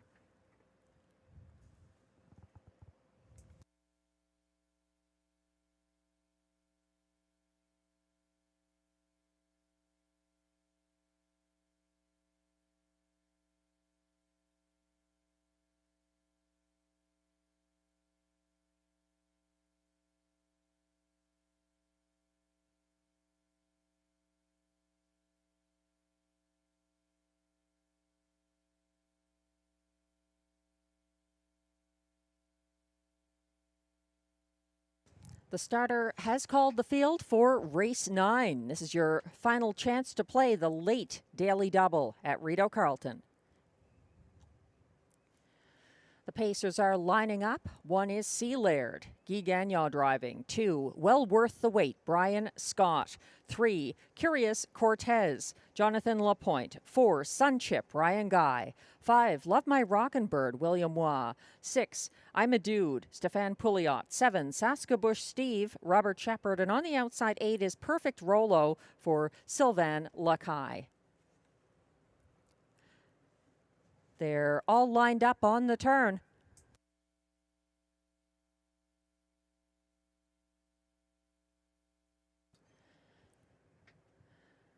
The Pacers are on the backstretch and quickly approaching the start for race 9. They're off, and from the inside, an instant 3-horse duel. Sea Laird leaving aggressively. Well Worth the Wait is first over in second, and 3 wide early. Curious Cortez moving up to follow them from single file. Fourth is Love My Rockin' Bird, as Sea Laird opens up by 3 on the front end for Guy Gagnon. Shadowing him most closely is Well Worth the Wait from the pocket as they move single file past the opening quarter of 27 and 2. Sea Laird keeping ahead of Well Worth the Wait. Curious Cortez still third. Love My Rockin' Bird tipping towards the outside possibly. He looks to come first over from fourth now. Following that cover is Sunchip, second over out of fifth. Curious Cortez steps out ahead of Love My Rockin' Bird and now leads the first over charge from third, moving into second as Sea Laird approaches the half and gets there in 56 and 3. Sea Laird still in command. Well Worth the Wait is locked in the pocket as Curious Cortez moves first over into second on the outside. Towing Love My Rockin' Bird second over into fourth. Caught fifth along the inside is I'm a Dude. Following on the outside, Sunchip is third over and trying to get into it. Saskabush Steve at the back of the main pack, and Perfect Rolo has dropped out at the back. 124 and 3 at 3/4, and a big lead now for Sea Laird and Guy Gagnon coming down to the lane, and Sea Laird widening his advantage over next closest challenger on the outside, Love My Rockin' Bird. He's coming on, but only good enough for place. Sea Laird delivers for Guy Gagnon. That's Love My Rockin' Bird second ahead of Curious Cortez and Sunchip. 153 flat.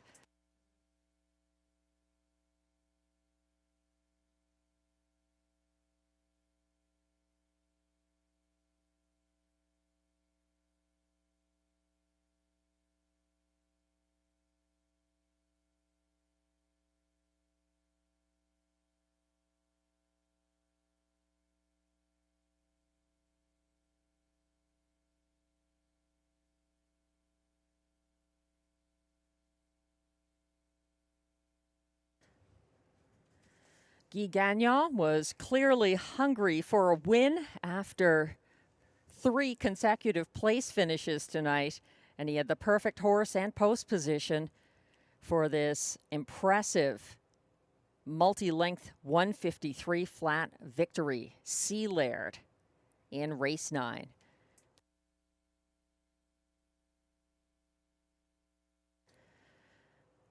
Unofficial results are now posted for the top 4 finishers in race 9. 3 to 5 favorite. Number 1, Sea Laird and Guy Gagnon are the winners. Ahead of 5, Love My Rockin' Bird. Second, 3, Curious Cortez was third at odds of 20 to 1. And then 4, Sunchip finished fourth. 1, 5, 3, 4, the unofficial top 4 finishers in race 9. Please hold all tickets.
Well-deserved pats for race 9's unofficial winner, number 1, Sea Laird.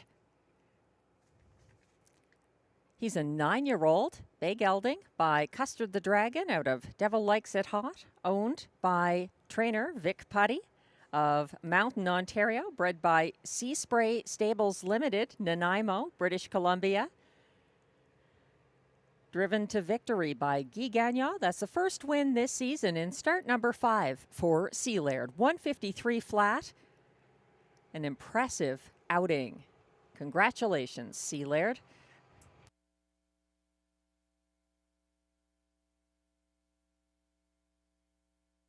And race 9 results are now official.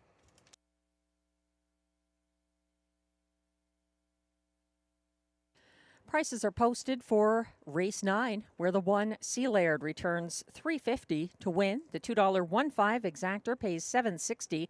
It's $28.70 for the $1 triactor, 153 combination, and $61.85 for the $1 superfecta, 1534 ticket.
The race 9 rundown is now on your screens. 3 to 5 favorite, number 1, Sea Laird, the race winner for Guy Gagnon.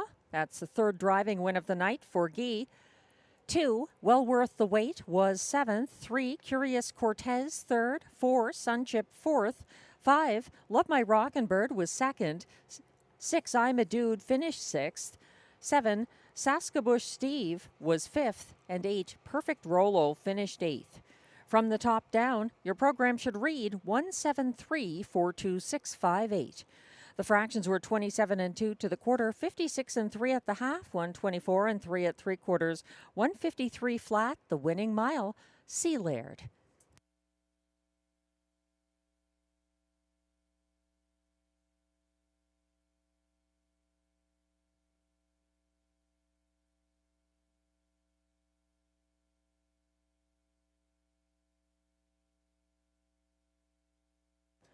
Only one more race left tonight. Race 10 coming up with exactor, triactor, and high five wagering. Second leg of the late double. And it's a field of 9 pacers. Note that the 2 Major Motion is mistakenly listed with a claiming price in the program. Major Motion is not racing as a claimer. And 3, La Barbe, adds blinkers. Those are the only changes in upcoming race 10. If you're a horse player who joined us tonight at the track, OTB, or online, spread the word. Rideau Carleton racing Wednesday evenings at 6, replacing our old Thursday afternoon post time. We'll be racing Sunday evenings at 6:30 and Wednesday evenings at 6. So live racing twice a week from the nation's capital throughout our 2025 meet.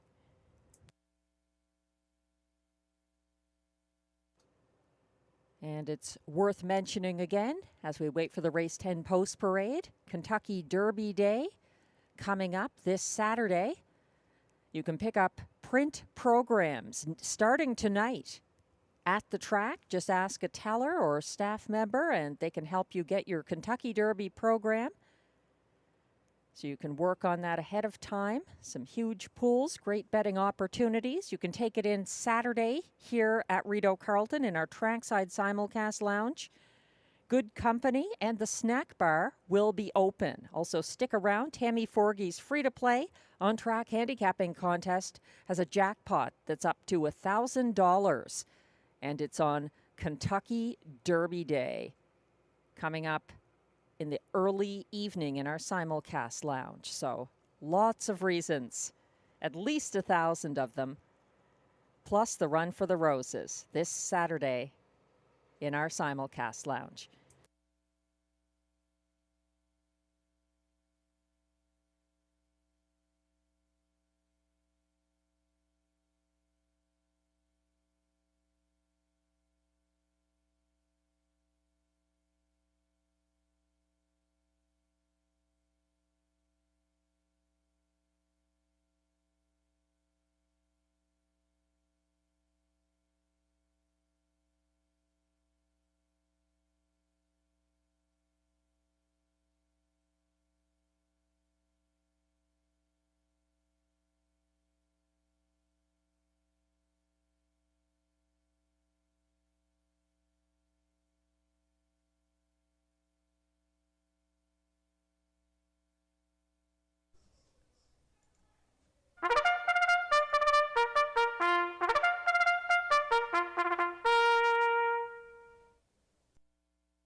The Post Parade is now on track for race 10. These pacers are non-winners of $200 per start in their last 10 starts or a race in 2024-2025. Also eligible, $8,500 claimers for non-winners of $2,250 in their last 5 starts. Allowances for fillies and mares. They race for a purse of $5,200.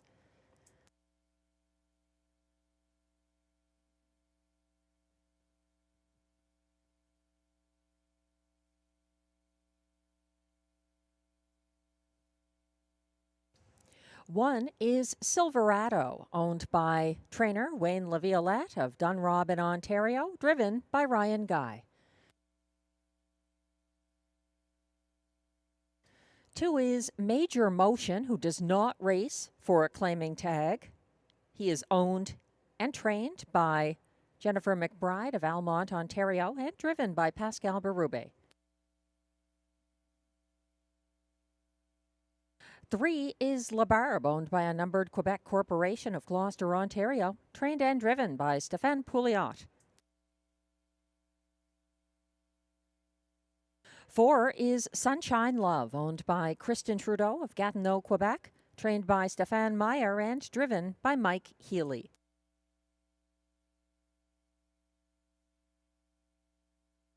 5 is John Snow, owned by Rachel Burns of Cardinal, Ontario, trained by Mike Armstrong and also driven by Mike Armstrong. 6 is the current 6-5 favorite Day Trader, owned by Gerald Dinel of Ottawa, trained by Mandy Archer, driven by Guy Gagnon. 7 is Perfect Mia, owned by trainer Kelly Duval-Lacaille of Saint-Paul de Joliette, Quebec, Sylvain Lacaille drives.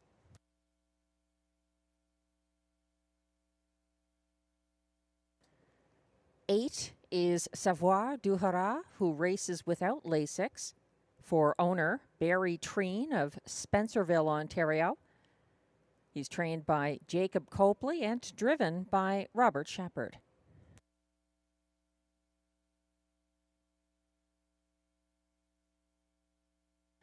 And from trailing post 9, it's Friar Voltaire, owned by a numbered Canadian corporation with Lloyd Stone and Mike Horwood, as well as trainer Vic Putty, all of Ontario. William Waugh is in the sulky. That's your field of 9 for upcoming race 10 here at Rideau Carleton. It's the Robbie D'Alessandro pace, as John McMillan would say, with exactor, triactor, and high five wagering. The 7-5 favorite is number 6, Day Trader. The top selection this race from a Maryland handicapper tuning in tonight, Nunya. Hope you've had a good night playing Rideau Carleton.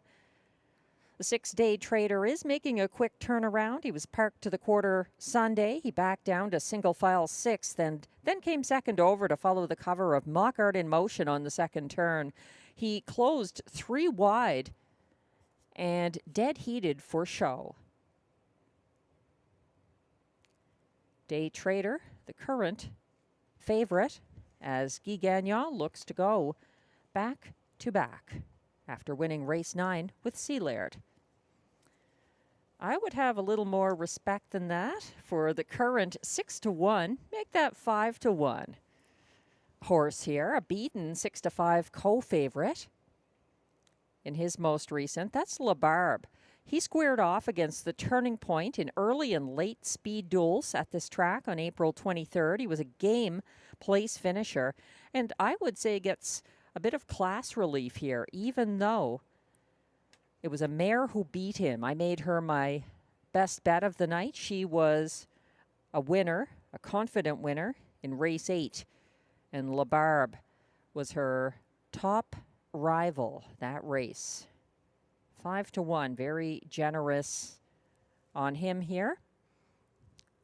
Stéphane Pouliot back in the bike for La Barbe.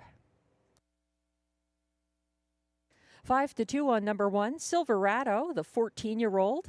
He's moving to the front tier. His only victory last year was on the front end on April 21st. Last season at a higher classification. He closed well for show behind the Turning Point and La Barbe here, April 23rd. That's the 1, Silverado.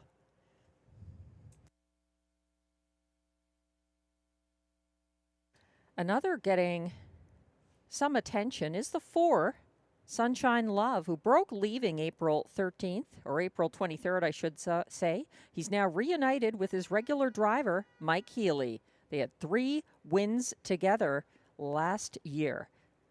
The starter has called the race 10 Pacers. This is your last chance tonight to play Rideau Carleton as they line up for race 10, the Robbie D'Alessandro pace. Still time to play the high 5 here if you hurry. 1 is Silverado, Ryan Guy. 2, Major Motion, Pascal Berube. 3, La Barbe, Stéphane Pouliot. 4, Sunshine Love, Mike Healy. 5, John Snow, Mike Armstrong. 6, Day Trader, Guy Gagnon. 7, Perfect Mia, Sylvain Lacaille. On the outside, 8, Savoir du Haras for Robert Shepard. And the trailer is 9, Friar Voltaire, William Waugh. The starter is declaring a recall here. There seems to be some kind of an issue. Recall. The AGCO judges have just informed me that the vet will examine number 4, Sunshine Love.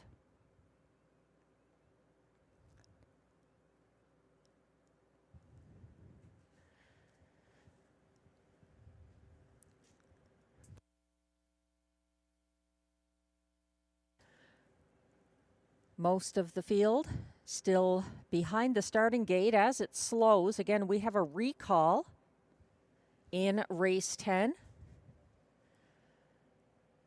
The track veterinarian wants to get a look at the 4 Sunshine Love. Something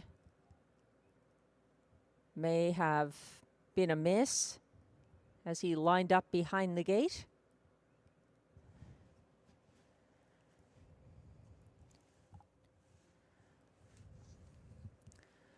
The windows remain open in the meantime for wagering on race 10. Exactor, triactor, and high five wagering. We'll let you know about the status of the 4 Sunshine Love after we hear more from the AGCO racing officials.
We apologize for the delay. The 4 Sunshine Love is being examined by the veterinarian.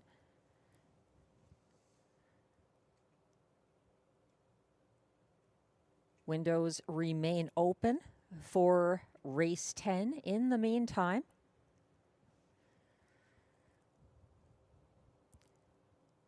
The favorite at 2-5 right now is number 6, Day Trader, as Guy Gagnon seeks a 4th driving win of the card. A strong contender here. Also 3, La Barbe for Stéphane Pouliot, adding the blinkers tonight. A generous 4-1 after finishing a strong runner-up to the Turning Point in his most recent start here as a beaten 6-5 favorite.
The AGCO racing officials have just informed me that in race 10, number 4, Sunshine Love, will be a late vet scratch.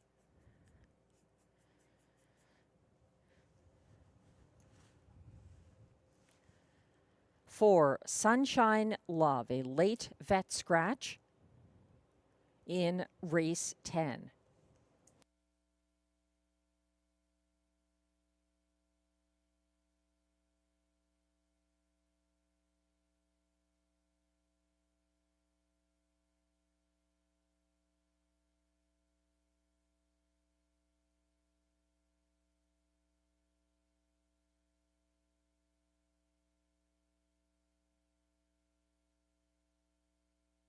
The field is now scratched down to 8 pacers in upcoming race 10, our last of the night. For Sunshine Love, a late vet scratch.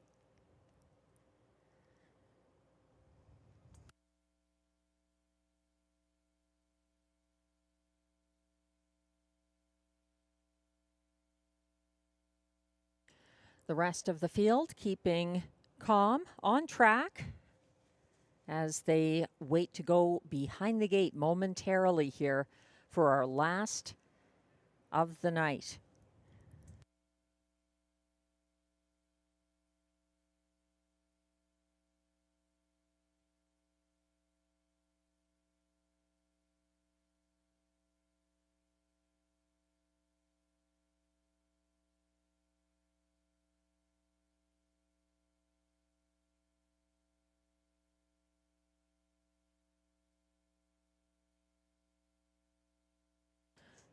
The starter has called the race 10 pacers once again. The field is now scratched down to 8. 1 is Silverado, Ryan Guy. 2, Major Motion, Pascal Berube. 3, LaBarbe, Stéphane Pouliot. 4, Sunshine Love is a late vet scratch. 5 is John Snow for Mike Armstrong. 6, Day Trader, Guy Gagnon. 7, Perfect Mia, Sylvain Lacaille. On the outside, 8, Savoir du Hara for Robert Shepard. And the trailer is 9, Friar Voltaire, William Waugh. They're on the turn.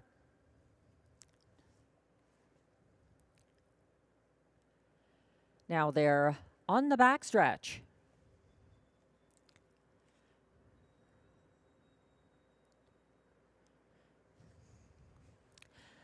They're off and pacing, and the early leader is LaBarbe, and Stéphane Pouliot sprinting ahead of Silverado, and the first over Day Trader now advancing dangerously up into second. Silverado sits third and taking advantage of the trailing post to follow that early speed. Friar Voltaire moving up early into fourth.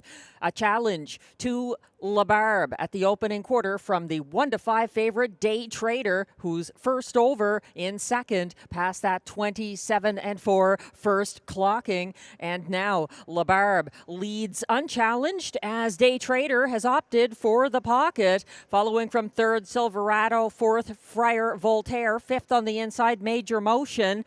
Coming sixth, first over, that is Savoir du Hara getting underway, caught in at the back of the field, Perfect Mia, and second over from second last, getting into it at this point, John Snow. They went by the half in 57 flat, led by LaBarbe, who keeps a comfortable length and a half ahead of Day Trader. The same margin behind him to Silverado in third, and then it's long shot Friar Voltaire gaining speed and momentum in fourth as Major Motion moves up the pylons into fifth, and the outer flow begins a retreat. They went by 3/4 in 1:25-3. Dropping back on the outside was John Snow, and it's setting up now for another exciting stretch battle. LaBarbe under pressure from the favorite. Day Trader surges again to challenge late. It's Day Trader taking on LaBarbe. as they go bridle to bridle to the wire, and it's going to be a win for Day Trader and Guy Gagnon by about a half length over La Barbe, Silverado, and Friar Voltaire, 154 and 4.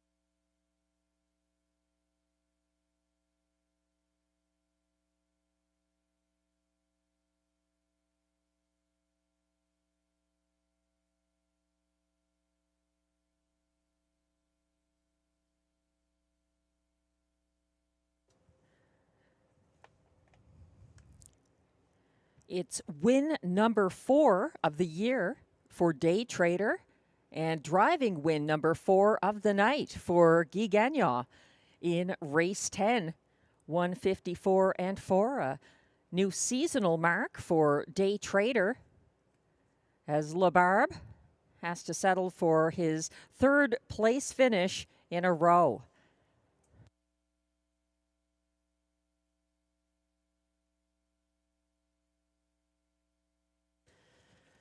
The unofficial top 5 order of finish is now on screen for race 10. 1-5 favorite, number 6, Day Trader, the winner for Guy Gagnon. Over 3, La Barbe, second. 1, Silverado, the 14-year-old, a good show finish. 9, Friar Voltaire at odds of 35-1, finished 4th. And then the 45-1, number 2, Major Motion, was 5th. 6, 3, 1, 9, 2, the unofficial top 5 order of finish in race 10. Please hold all tickets.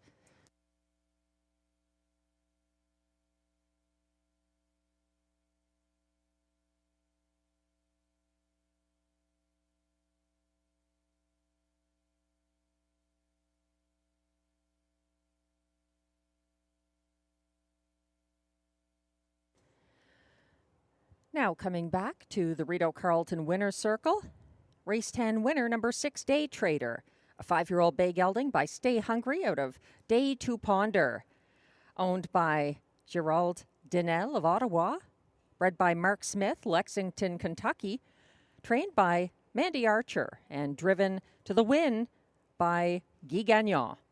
154 and 4, a seasonal best for Day Trader. And Guy Gagnon going back-to-back in the late daily double, winning race 9 with Sea Laird and now winning again with Day Trader in race 10. Congratulations.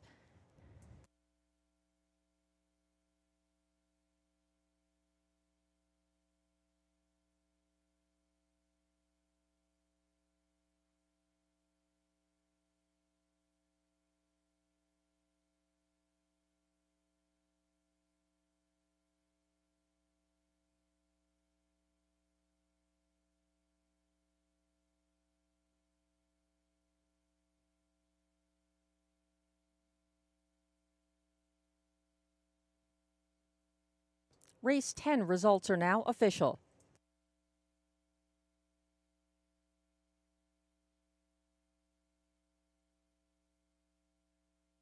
Prices are now posted for race 10, where 6, Day Trader, returns $2.60 to win. The 6-3 exactor, $2 ticket, pays $5.60. The $2 all Guy Gagnon late double, 1-6, pays $5.70 for $2. The $1 pick 3, 5-1 with the 4 and 6. We'll have to get back to there. The $1 pick 4, 4-5-1 with the 4-6. 4 of 4, 68.65 if you had it for $1, or $13.73 if you had it for 20 cents. The 20-cent pick 5, 5 of 5, 1-4-5, 1 with the 4 and 6 in the last leg. 5 of 5, $212.53 for the 20-cent edition. The $1 triactor here, 6-3-1, $4.55. And again, that 1-4 double, $3.10 for the $2 edition.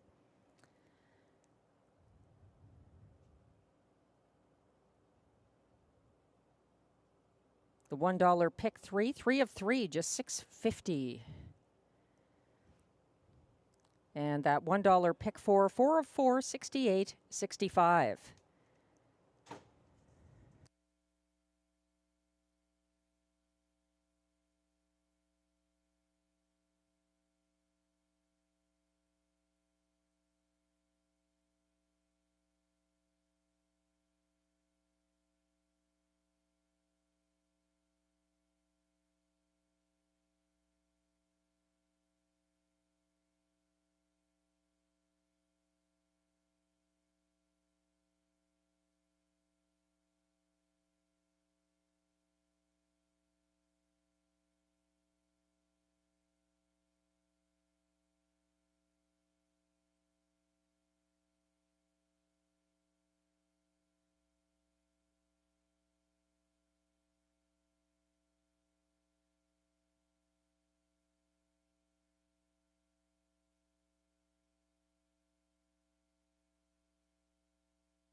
The race 10 rundown is now available. 1, Silverado was third. 2, Major Motion fifth.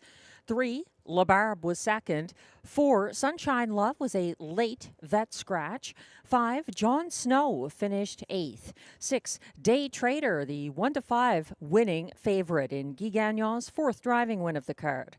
7, Perfect Mia was 7th. 8, Savoir du Haras was 6th. And 9, Friar Voltaire finished 4th. From the top down, your program should read 3-5, 2, scratch 8, 1, 7, 6, 4. The fractions were 27 and 4 to the quarter, 57 flat at the half, 125 and 3 at 3/4, 154 and 4. Day Trader.